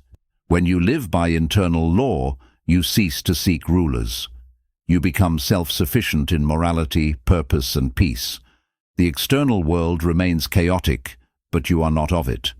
You move through disorder with law inside you. This is the height of freedom, to need no supervision, no applause, and no permission to remain righteous. Internal law is the synthesis of all Stoic discipline. It is discipline made permanent, mastery made sovereign, and virtue made natural. The self becomes both citizen and ruler within a single kingdom. No empire, no society, no opinion can overthrow it. The Stoic who has reached this state no longer lives under influence. They live under law, and that law is themselves. Calm dominion is the highest expression of Stoic power. It is the state where command no longer, and that law is themselves. Calm dominion is the highest expression of Stoic power. It is the state where command no longer requires effort, where control no longer demands assertion. The Stoic does not conquer through aggression, but through stillness so absolute that it bends chaos into order. Dominion begins when motion ceases to be reaction and becomes pure direction. This is power that moves without force, influence through internal gravity. The Stoic's calm is not passivity. It is contained intensity. Every emotion, every impulse, every thought is subordinated to law. The stillness others perceive is not emptiness, it is compression. All energy that once scattered in reaction has been gathered into coherence. This is why presence alone can lead. The Stoic commands not through words, but through the invisible stability that others instinctively follow. Calm dominion forms when mastery transcends performance. The disciplined no longer act disciplined. They are discipline. Their composure is not restraint, but identity. They no longer suppress reaction. Reaction no longer occurs. Each decision flows cleanly from principle. The body, the tone, the gaze, all align with law. This is authority purified of effort, power distilled into being. The world obeys the calm because it is rare. Most people are driven by urgency, by emotion, by fear. Their movement lacks center. When they encounter someone who does not move according to these forces, they sense something immovable, something immune to the noise that governs them. Calm becomes dominance because it represents independence. The person who cannot be provoked controls the one who can. The Stoics' dominion begins within perception. They control interpretation before action. Every situation passes through a filter of order. What is within control, what is not. Emotion never reaches execution without clearance from reason. This creates a calm precision that radiates authority. Others may panic, but the Stoic remains clear. In crisis, clarity becomes leadership. To hold calm under pressure is to hold the reins of reality. The undisciplined react to circumstance, the disciplined shape it. When chaos arises, people instinctively look to the stillest person in the room. That stillness signals control. It says, nothing has changed that matters. The Stoic understands that influence does not depend on command, but on presence. When the world loses rhythm, composure becomes the metronome that restores it. Calm dominion is rooted in detachment from outcome. You cannot direct what you are desperate to control. The Stoic releases expectation, yet maintains precision. They act with full intensity, free from anxiety. The result cannot alter their state because their state does not depend on it. This neutrality terrifies the weak, who rely on external success to justify motion. To the Stoic, action itself is victory. Calm does not mean delay. The Stoic moves quickly when clarity demands it. Their calm is not slowness, but sharpness, movement without hesitation or waste. Emotion adds friction. Discipline removes it. Every action is economical, exact, and deliberate. Authority grows from this efficiency. The one who wastes nothing controls everything. Dominion through calm is established through proportion. The Stoic responds to everything according to its true size. Small inconveniences receive no emotion. Large crises receive measured strategy. Nothing is exaggerated or dramatized. Proportion itself becomes power. Those who overreact reveal dependence. Those who remain composed display control. In this balance lies authority. The Stoic's presence under calm dominion carries silence as its weapon. Silence unsettles the undisciplined because it reveals their noise. In a culture addicted to reaction, restraint becomes magnetic. The fewer words the Stoic speaks, the more they are listened to. Each pause holds weight. Each glance carries precision. This is how calm transcends conversation. It becomes command through absence. The disciplined learn that calm is contagious. Emotional regulation spreads like gravity. The Stoic's composure stabilizes environments. Teams, families, and societies reflect their steadiness. This is not charisma, it is structure. When others lose discipline, they borrow it from the one who maintains it. In this way, calm becomes leadership. The unshaken stabilize the shaken. True dominion is invisible. It does not announce itself because it does not need recognition to exist. The Stoic rules their world quietly. Their influence appears effortless because it is not imposed. It emanates. People mistake this for mystery, but it is simply order in human form. The stronger the internal structure, the less external display is needed. Presence replaces performance. Calm dominion transforms conflict into opportunity. The Stoic views opposition as a test of structure. When insulted, they measure response through proportion. When opposed, they refine patience. When attacked, they remain centered. This composure frustrates aggressors and commands respect. You cannot fight what refuses to react. The unprovoked are undefeated because no force can destabilize what will not move. The Stoic's calm is not emotional suppression, it is emotional hierarchy. Fear, anger, and pride all exist, but none outrank law. Each emotion serves the command structure of reason. This internal military of the mind keeps the system intact. Discipline is not absence of conflict. It is victory through containment. Every feeling has its role, but none lead. Dominion through calm requires endurance. The Stoic practices stillness not in silence, but in storms. It is easy to appear composed when nothing tests you. Real calm is forged in chaos. The disciplined train for this through deliberate exposure to hardship. Pain, loss, and uncertainty are their exercises. With each trial, the nervous system learns neutrality. Eventually, chaos feels familiar, and the mind remains still. Calm becomes authority because it creates predictability. People trust what remains constant. When emotions fluctuate, reliability disappears. The Stoics' steadiness becomes a form of reliability others can depend on. Their reactions are consistent, their standards unchanging. Predictability breeds confidence, confidence breeds leadership. The calm ruler governs not through control of others, but through mastery of self. They do not demand obedience, they embody it. Their life becomes example rather than order. This is why the Stoic leads even in silence. People follow structure unconsciously. When they see composure under fire, they instinctively align with it. The quiet authority of discipline always supersedes the loud assertion of impulse. Dominion means existing beyond provocation. The Stoic cannot be baited into chaos. Insults lose meaning because they do not penetrate the wall of proportion. Praise loses danger because it does not alter direction. Both success and failure are treated as weather, noticed but not obeyed. The Stoic moves with the same steady pace through both. This is command, the constancy of direction under shifting skies.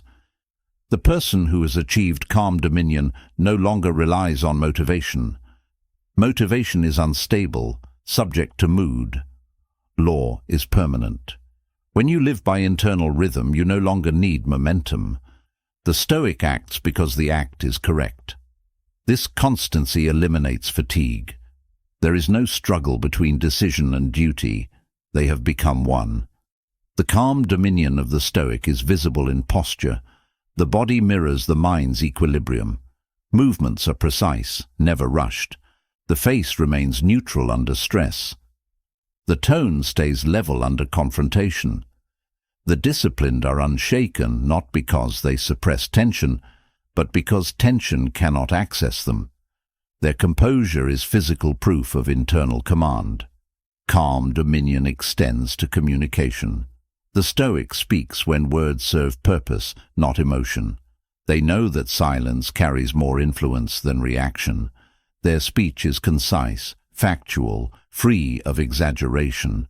When they speak, people listen because every word has weight. This economy of expression creates credibility. Authority thrives in precision. Dominion does not isolate. The Stoic's calm attracts others seeking order. People drawn to chaos find in them the opposite, a mirror that reflects what they lack. This is how calm becomes magnetism. It does not seek attention, it commands it through absence of need. The quiet mind always dominates the loud one because silence implies control. To maintain calm dominion, the Stoic must guard energy. They spend nothing on argument, outrage, or indulgence. Energy is treated as currency. Each reaction is an expenditure, each restraint a saving. Over time, this economy of power builds reserves invisible to others. The Stoic may appear motionless, but behind that calm lies immense stored force, ready but never reckless. Dominion is sustained through humility. Power without humility collapses into tyranny. The Stoic remembers that calm is not superiority. It is service to order. They do not seek to rule others, only to remain unruled by weakness. This humility preserves clarity. Pride distorts perception. Humility refines it. The calmer the mind, the clearer the vision. Calm dominion makes chaos irrelevant. The world may shout, panic, and fall apart, but the Stoic remains unbroken because their order is internal. They move through turbulence as through weather, aware but unaffected. This does not mean disconnection from humanity. It means leadership through stability. The Stoic does not join disorder to show empathy, they neutralize it through example. When calm becomes dominion, action becomes inevitable. The Stoic no longer decides to endure, they simply do. Their law no longer requires conscious enforcement. The system maintains itself. This self-sustaining calm becomes identity. The disciplined do not act strong, they are strong. The performance has ended, the permanence remains. The mark of calm dominion is silence that carries presence. In conversation, in leadership, in adversity, others feel the weight of stillness. The Stoic does not seek to be understood, they seek to embody understanding. Their calm is not absence of emotion but mastery of proportion. It is not weakness, but the refinement of power into grace. Dominion through calm is eternal influence. Words fade, actions pass, but presence endures. Those who achieve this state lead even in their absence. Their example becomes law to those who witnessed it. This is the highest form of leadership, legacy through composure. The Stoic does not strive for immortality. Their calm makes them timeless. Calm dominion is not an act of control, but of harmony. The Stoic no longer fights the world. They move in alignment with it. Within becomes the law of motion itself. This is power without aggression, strength without tension, and leadership without noise. The Stoic's final dominion. Uncompromising standards are the armor of the Stoic. They define the boundary between strength and decay, between clarity and confusion. When the mind accepts no dilution of its code, life becomes governed by law instead of impulse. Standards are not preferences. They are laws of conduct that cannot be negotiated. To compromise them, even once, is to fracture identity. The Stoic builds themselves around these laws until they become indistinguishable from character. The modern world rewards flexibility, but flexibility without principle is collapse. The Stoic understands that standards are not meant to adjust to mood or convenience. They remain fixed while the environment shifts. This is how order survives chaos. Each unbroken rule reinforces integrity. Each refusal to bend strengthens identity. The person who will not lower their standard, no matter the cost, becomes unshakable. Uncompromising standards are not arrogance, they are structure. They are the architecture of self-respect. When you demand excellence of yourself, you declare that mediocrity is an insult to reason. The Stoic refuses to accept the lowest version of themselves, even when no one is watching. This refusal builds power silently. To maintain order under solitude is to prove mastery beyond witness. Standards are the proof of values. Without them, philosophy is empty talk. A principle only becomes real when it dictates behavior. The Stoics' standards determine what they tolerate, how they act, and what they pursue. They do not preach self-discipline, they live it.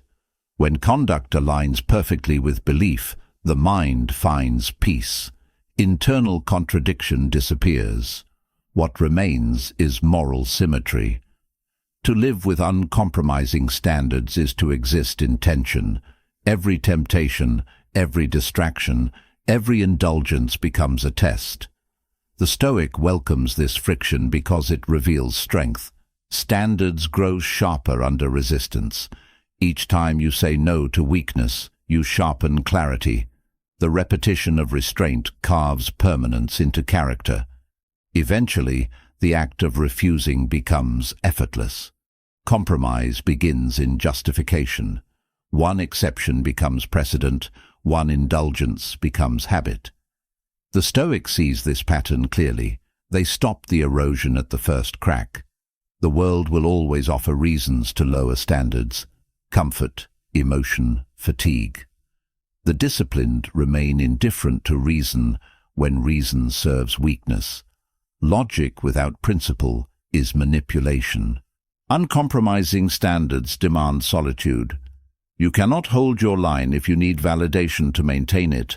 The Stoic withdraws from crowds because crowds erode judgment. Popular opinion celebrates convenience, not virtue. To remain unwavering, you must stand alone. Solitude purifies standards. In silence, the self must face its own law without distraction. A standard is not proven by ease but by endurance. The Stoic measures worth by consistency under stress. Anyone can uphold order when conditions favor it. True character is revealed when maintaining principal costs, comfort, reputation, or security. When the disciplined refuse to bend under loss, they become sovereign. Pain cannot govern a person who does not bargain with it. Uncompromising standards produce clarity in all decisions. When values are absolute, choice becomes simple. You already know the answer. Act according to the standard. Emotion may resist, but emotion does not vote. This simplicity reduces anxiety. Doubt disappears when principle decides. The Stoic acts cleanly, without hesitation. In this, every action becomes reflection of inner law. The undisciplined call high standards unrealistic. They confuse difficulty with impossibility. The Stoic understands that standards are not designed for comfort. They are designed for alignment. They are not easy because truth is not easy. The difficulty itself is what gives standards meaning. If you lower them for ease, you erase the point of having them. Uncompromising standards are contagious. They elevate every environment they enter. When one person refuses mediocrity, others are forced to confront their own. The Stoics' consistency exposes inconsistency. This is leadership through example, not command, but gravity. Standards create respect without demand. People may resist discipline, but they cannot ignore it. The disciplined mind knows that standards must apply universally. Selective integrity is hypocrisy disguised as intelligence. The Stoic does not maintain principles situationally. The law applies equally in triumph and defeat, in solitude and in public. This impartiality creates trust. When people know your standard does not change, they know your word carries weight. Uncompromising standards are incompatible with self-pity. You cannot complain about the weight of your own code. The Stoic accepts discipline as identity. To suffer for principle is to prove it real. Each hardship endured for virtue becomes evidence of command. The weak seek comfort to escape responsibility. The strong find peace within it. The standard becomes serenity because it eliminates choice. To maintain high standards, you must separate compassion from tolerance. Compassion is understanding without surrender. Tolerance is understanding with surrender. The Stoic aids others without absorbing their chaos. To lower your standard in sympathy is to betray yourself. Strength helps best when it remains unmoved. People need example more than indulgence. The Stoic standards are built through repetition, not declaration. Words create illusion. Repetition creates truth. Every time you act in alignment with your code, it becomes more natural. Eventually, standard becomes instinct. You no longer ask what is right. You act as what is right. That is the evolution of discipline into identity. High standards reveal mediocrity by contrast. Those who compromise will resent the uncompromising. The Stoic expects this. Integrity provokes weakness because it exposes it. Their calm under criticism comes from understanding this law of nature. Resistance from others is confirmation, not condemnation. The higher your standard, the more opposition it attracts, and the less it matters. Uncompromising standards are not rigidity for its own sake. They are alignment with reason. They ensure that emotion, ego, and environment never outweigh principle. The disciplined adapt without lowering values. Flexibility is permitted in method, never in moral core. The Stoic bends conduct to circumstance only when the law remains intact. This is balance through strength. A standard becomes sacred when it cannot be sold. Money, power, and comfort test loyalty to order. The Stoic passes these tests through detachment. Nothing external can purchase internal peace. When virtue is not for sale, the world loses leverage. The person who cannot be bought or bribed holds absolute freedom. The disciplined know that maintaining standards requires maintenance of self. Fatigue weakens discipline. The Stoic guards rest, solitude, and reflection not as luxury, but as necessity. The standard cannot stand on a broken foundation. To maintain order outwardly, one must renew it inwardly. Rest is not softness, it is structural repair for continued endurance. Uncompromising standards define relationships. The Stoic surrounds themselves only with those who respect their code. They do not demand agreement, only integrity. Weak company corrupts strength faster than failure. The disciplined choose solitude over delusion. To be alone in order is better than to belong in disorder. The Stoic understands that every time a standard is upheld under pressure, confidence grows. Self-trust is built through evidence. When you prove to yourself that you will not betray your code, faith in your own judgment solidifies. This faith becomes inner peace. You no longer doubt your strength because you have tested it repeatedly. To compromise once may seem small, but it rewrites identity. Each exception tells the mind that law is optional. The Stoic knows this danger well. They treat small violations as serious breaches. The strength to hold line on trivial matters prepares the mind for greater trials. Discipline in detail builds endurance in crisis. The Stoic standards create meaning. Without them, life becomes reactive, directed by impulse and convenience. Standards give shape to time and structure to will. They are the spine of existence. To lose them is to collapse inwardly. The disciplined live deliberately, not accidentally. Their consistency gives existence form. Uncompromising standards are not about perfection. They are about permanence. Perfection is unreachable, but permanence is sustainable. The Stoic knows they will fail at times, but never surrender principle. They correct instantly, without guilt or delay. The return to order is immediate. This resilience separates the strong from the self-indulgent. Failure is temporary. Compromise is decay. To enforce standards under chaos requires composure. The Stoic's calm is not detachment, but precision. They do not overreact to failure or success. Each is evaluated through the same code. This balance prevents emotional interference. The law remains unaltered by outcome. The disciplined see beyond momentary satisfaction. They protect long-term order. When standards become identity, peace follows naturally. The mind no longer argues with itself. Choices align automatically with truth. This harmony is rare and unmistakable. Others sense it as presence, an atmosphere of certainty that cannot be faked. The Stoic carries peace not because life is easy, but because principles are absolute.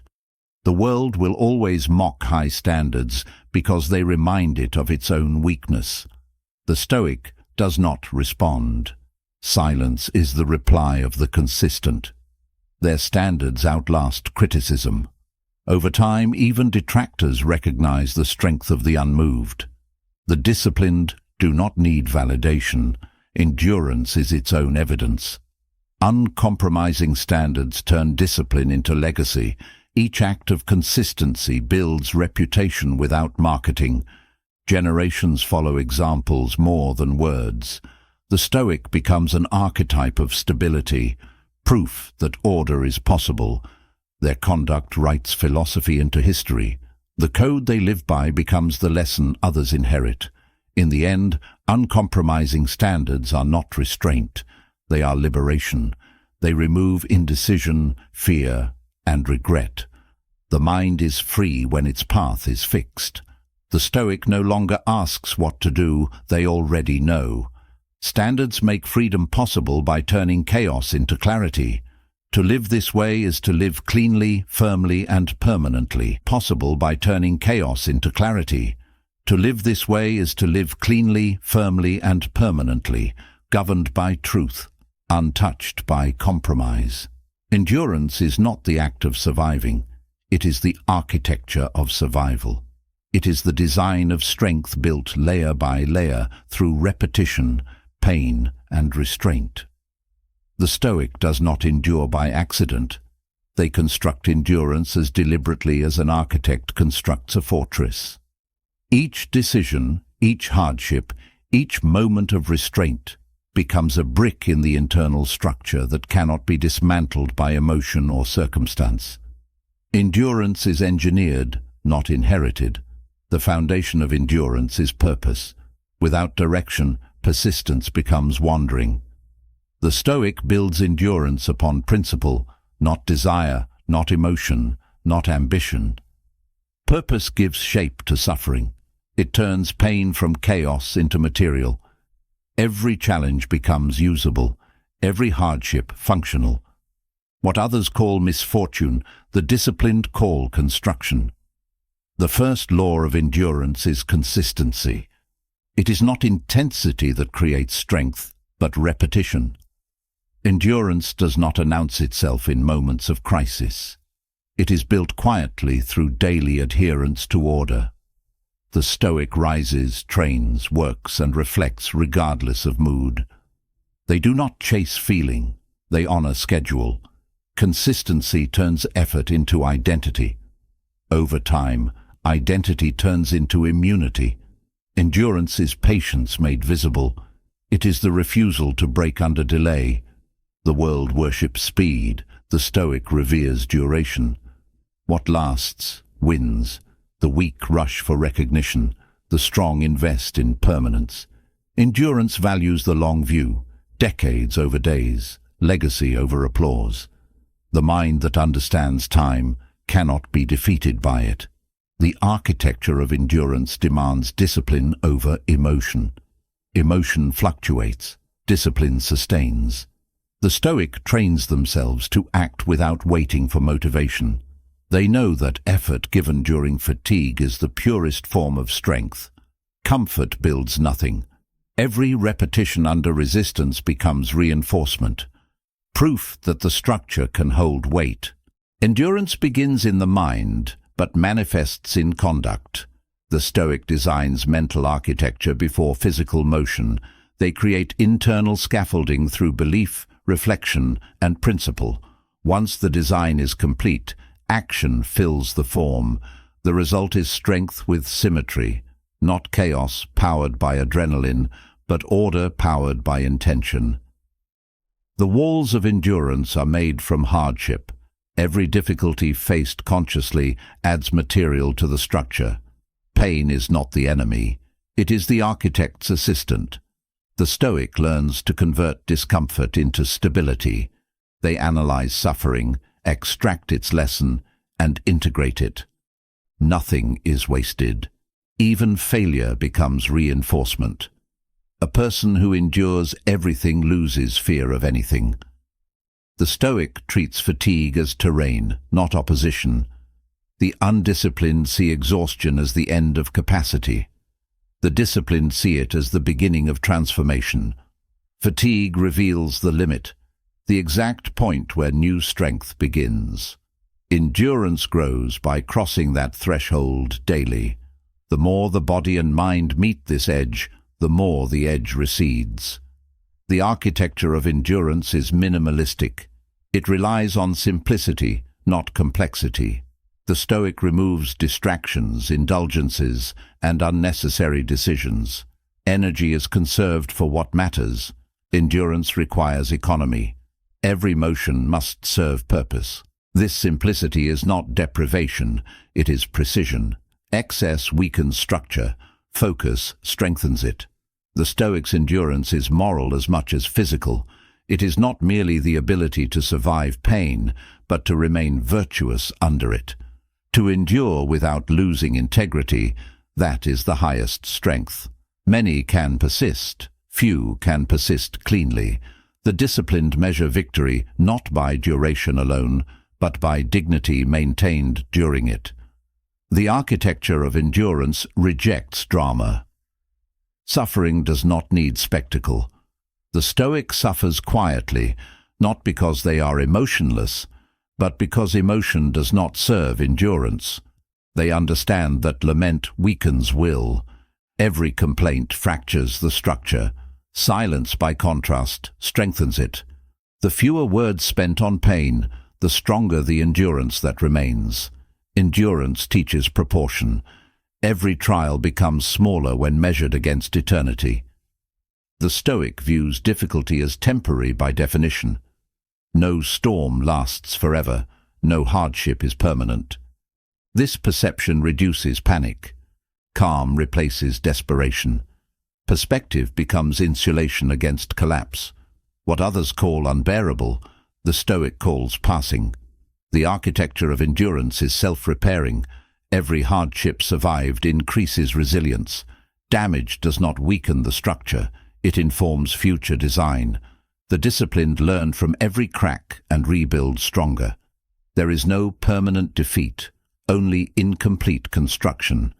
The Stoic never collapses. They rebuild cleaner, stronger, quieter. Endurance is forged in solitude. Isolation removes the distractions that soften resolve. The Stoic welcomes solitude because it clarifies purpose. Alone, the mind meets itself without disguise. Weakness is exposed, and exposure is purification. In solitude, endurance becomes intimate, a conversation between reason and struggle. Every minute spent alone strengthens inner architecture. The architecture of endurance requires equilibrium between rest and strain. The Stoic does not glorify exhaustion, they manage it. Endurance without restoration becomes erosion. Strength demands rhythm. The disciplined rest deliberately, not indulgently. Recovery is not escape. It is recalibration. The purpose of rest is continuation, not comfort. Endurance is the art of stability under chaos. The Stoic builds a system that does not rely on circumstance. When the world shifts, their rhythm does not. When outcomes fail, their conduct remains. This autonomy from condition is true strength. A person whose will depends on fortune has built endurance on sand. The Stoic builds it on structure, unshaken, unbending, timeless. The architecture of endurance integrates both severity and serenity. It is forged through hardship, but maintained through calm. The Stoic learns to suffer without anger, to persist without complaint. They do not fight reality, they outlast it. This balance between force and peace creates permanence. The strongest endurance is tranquil. The Stoic's endurance becomes invisible over time. It stops being noticed because it has become nature. Others see calm. They do not see the repetition that built it. True endurance does not require attention. It functions silently, like gravity. Its power is constant, not dramatic. The absence of display is proof of permanence. Endurance demands memory. The disciplined remember why they began. Purpose fades under fatigue. Memory restores it. Reflection is reinforcement. The Stoic revisits principle daily to keep direction intact. Forgetfulness is decay. Remembrance is renewal. Endurance without recollection of meaning becomes survival without purpose. The architecture of endurance rejects self-pity. Pity dissolves strength because it shifts focus from action to emotion. The Stoic replaces self-pity with gratitude for the test. Every hardship confirms their strength. The mind that welcomes trial no longer fears it. What once seemed punishment becomes opportunity. Endurance turns pain into teacher. Endurance requires detachment from result. The disciplined act without obsession over outcome. They measure progress by integrity, not success. When you endure only for reward, failure destroys you. When you endure for virtue, nothing can defeat you. The Stoic persists because persistence itself is principle. Endurance becomes its own justification. To build endurance, one must master repetition under monotony. Excitement cannot sustain longevity. The Stoic finds depth in routine. Each repeated task becomes meditation. The body works, the mind refines. Through this process, endurance becomes spiritual. Work becomes prayer. Repetition becomes rhythm. Effort becomes peace. The architecture of endurance is built in layers: physical, mental, moral, and spiritual. Physical endurance resists pain. Mental endurance resists distraction. Moral endurance resists corruption. Spiritual endurance resists despair. When these layers reinforce each other, the person becomes indestructible. The Stoic does not divide them. They train all as one. Endurance matures into serenity. What begins as resistance evolves into harmony. The Stoic no longer feels strained. They feel aligned. What was once effort becomes motion. Pain becomes neutral. The architecture no longer shakes under pressure. It vibrates with stability. This is the shift from survival to sovereignty. The Stoic endures not to prove strength but to preserve clarity. Every hardship survived without corruption clarifies the self. Clarity is the reward of endurance. Confusion belongs to those who quit. The longer you withstand, the clearer you see. Endurance is the process of truth emerging through resistance. The architecture of endurance is immune to praise. Recognition adds nothing to it. The disciplined do not endure for applause, they endure for order. Praise fades, structure remains. To seek validation is to weaken foundation. The Stoics' reward is endurance itself, the peace of knowing that nothing external decides their direction. Endurance also demands humility. The Stoic accepts limitation without resentment. They know that power has rhythm, that fatigue requires management, that failure instructs. Pride breaks what humility maintains. The disciplined bow to reality without surrendering to it. This humility keeps endurance flexible, preventing rigidity from becoming fragility. Endurance transforms fear into habit. What was once terrifying becomes routine. The Stoic desensitizes the mind through exposure. The body learns that survival is normal, not exceptional. Anxiety fades, replaced by repetition. This is not recklessness, it is conditioning. What was once chaos becomes rhythm. Endurance makes difficulty ordinary. The architecture of endurance relies on standards that cannot be negotiated. The Stoic does not adjust effort based on comfort. They maintain form under pressure. Their code dictates conduct even when emotion disagrees. Endurance without standard is mere stubbornness. Principle gives direction to persistence. This is why the Stoics' endurance builds character, not just survival. When endurance matures, it becomes grace. The disciplined move through struggle without bitterness. They carry calm inside fatigue, patience inside pain. Their endurance ceases to look like struggle and begins to look like peace. This is mastery in its fight continues. The Stoic knows that time respects those who persist. Every day survived with order is proof of sovereignty. Endurance is not loud because permanence does not need volume.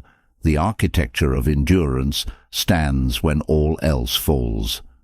It is the last structure remaining after emotion, failure, and chaos collapse. The Stoics' endurance is not built to impress. It is built to last. It does not glitter, but it does not break. It carries history, weight, and clarity within its walls. That is how the disciplined outlast the undisciplined, not through force, but through structure. Endurance is the final proof of order. The final posture of the Stoic is neither withdrawal nor aggression. It is calm authority. The journey that began with restraint and endurance culminates in the stillness of dominion. Strength is no longer demonstrated, it is present in silence. Discipline has become nature, law has become identity. The Stoic stands not as an example of control, but as the embodiment of it. Nothing to prove, nothing to defend, nothing to seek, only the quiet gravity of mastery fulfilled. The self that once struggled for stability now radiates it. What was once built through repetition now sustains itself through rhythm. The mind no longer fights emotion, it commands it. The body no longer resists fatigue, it transcends it. Every motion aligns with reason. Every silence holds weight. The person has become their own environment, unshaken, self-contained, sovereign. Calm authority is the apex of discipline because it no longer requires explanation. Those who achieve it influence without intent. Presence alone corrects disorder. This is how the Stoic leads, not through persuasion, but through example so precise it reorganizes the chaos around it. Others sense the structure and instinctively conform to it. The world bends around consistency. The permanence of mastery is not loud. It does not broadcast itself through display or proclamation. Its power lies in the absence of contradiction. When every thought, word and action reflect the same code, the self becomes seamless. Seamlessness is the highest form of strength. No fracture exists between principle and performance. This unity is peace disguised as power. Endurance, law, and calm merge into a single state of being. The Stoic has endured pain until pain lost meaning. They have lived by law until decision vanished. They have cultivated calm until emotion itself became disciplined. The result is stillness that moves the world. They act without disturbance, they speak without fluctuation, they exist without hesitation. This is command refined to its purest form. The disciplined no longer chase freedom because they have built it within themselves. Freedom is no longer escape from restriction. It is harmony with order. To act according to internal law is to be untouchable by external chaos. This is the Stoic's final realization, that the truest power is not control over others, but immunity to the unstable. Calm authority transforms perception. Every experience is seen through the lens of permanence. The Stoic no longer asks whether something is good or bad, only whether it aligns with principle. The world ceases to intimidate when it cannot deceive. To see clearly is to remain sovereign. Clarity is not the absence of emotion, but the dominance of reason within it. The one who lives by calm dominion no longer fears change. Change is movement. Movement obeys law. The Stoic moves with the same precision, through gain and loss, because both serve the same function, proof of consistency. The external cannot touch what is internalized as principle. Life becomes a continuation of order under different circumstances. True power no longer reacts, it directs. The Stoic does not wait for opportunity, they create alignment. The calm mind generates gravity. It attracts what matches its order and repels what does not. This silent influence is the essence of sovereignty. To live this way is to rule without ruling. The mind becomes its own empire. Strength, once expressed through struggle, is now expressed through serenity. The absence of turmoil is not emptiness, it is achievement. Every hardship conquered has refined stillness into command. The Stoic no longer measures growth by pain, but by peace. When peace remains constant under pressure, mastery has become eternal. The world cannot comprehend the calm of those who have conquered themselves. They will call it detachment, arrogance, or indifference. The Stoic does not explain. Explanation dilutes gravity. Understanding is unnecessary when truth is visible. Those who are still searching interpret silence as mystery. Those who have arrived recognize it as completion. The culmination of all discipline is elegance, power without aggression, wisdom without complication, endurance without noise. Elegance is the proof that force has been mastered. It is the aesthetic of control perfected. The Stoic's life becomes a seamless architecture of reason. Every action carries the same geometry, direct, deliberate, precise. Permanence is achieved when the self becomes principle. No external event can alter it, no emotional storm can bend it. The mind operates by timeless law, indifferent to the volatility of trend or opinion. This immovability is not stagnation. It is eternal motion within unchanging boundaries. The Stoic stillness is not lack of movement, but flawless coordination. Calm authority is also quiet compassion. The disciplined do not need to dominate others to prove strength. Their empathy is measured, grounded in respect, not sentiment. They assist without absorbing chaos, lead without coercing, correct without condemning. Their calm gives others permission to rise. Leadership through peace transcends leadership through control. The architecture of endurance culminates in balance, strength without rigidity, mercy without weakness, calm without apathy. The Stoic has become both foundation and movement. They endure not because they resist, but because they align.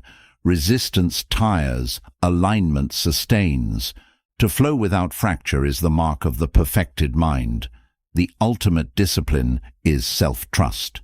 The Stoic no longer doubts decision or direction. They have proven themselves through repetition, judgment, and reflection. Each action confirms the law within. This trust removes hesitation. Doubt once fractured power. Now certainty reinforces it. Confidence born of principle is unbreakable. The disciplined no longer seek recognition. Reputation fades when compared to peace. The Stoic's value is internal and eternal. They need no witness because they have seen themselves completely. When the mind no longer hides, it no longer fears. Transparency within creates indestructibility without. The self becomes its own proof. Calm authority radiates through silence. It does not demand belief. It makes belief unnecessary. The Stoic does not seek to persuade, only to exist rightly. Right existence persuades on its own. Those who encounter such presence feel it before they understand it. Influence begins in vibration, not voice. The final proof of mastery is indifference to recognition. The Stoic's worth is independent of response. Praise and criticism dissolve into the same silence. Both belong to the external, and the external no longer holds jurisdiction. To live by one's own law is to be both ruler and subject of the same kingdom, complete, balanced, absolute. Endurance, restraint, calm, and law converge into simplicity. Complexity belongs to the untrained mind. The Stoic's life is a straight line, direct, unwavering, clear. Every motion arises from necessity, every word from precision. This simplicity is the final luxury of mastery. Nothing is wasted, everything is aligned. The highest form of order is invisible.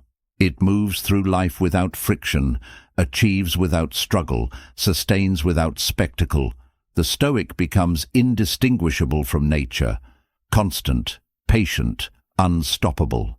They do not dominate the world. They harmonize with it until domination becomes irrelevant. To align with natural law is to outlast every artificial force. The Stoic's calm becomes mirror and standard. Those who encounter it are confronted with their own instability. Some will resent it, others will awaken by it. The purpose of mastery is not superiority, but illumination. To embody order is to remind others that order is possible. The disciplined do not preach philosophy, they animate it.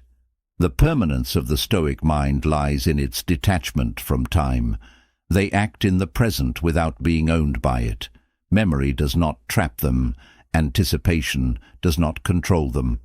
The moment is enough, because principle transcends moment. When law governs every breath, each breath becomes infinite. The Stoic no longer distinguishes between doing and being. Every act reflects essence. To live becomes to teach. To move becomes to exemplify. Their life is a doctrine written in silence. No separation remains between philosophy and existence. Both are one, seamless and continuous. In the calm dominion of the Stoic, the world finds its counterweight.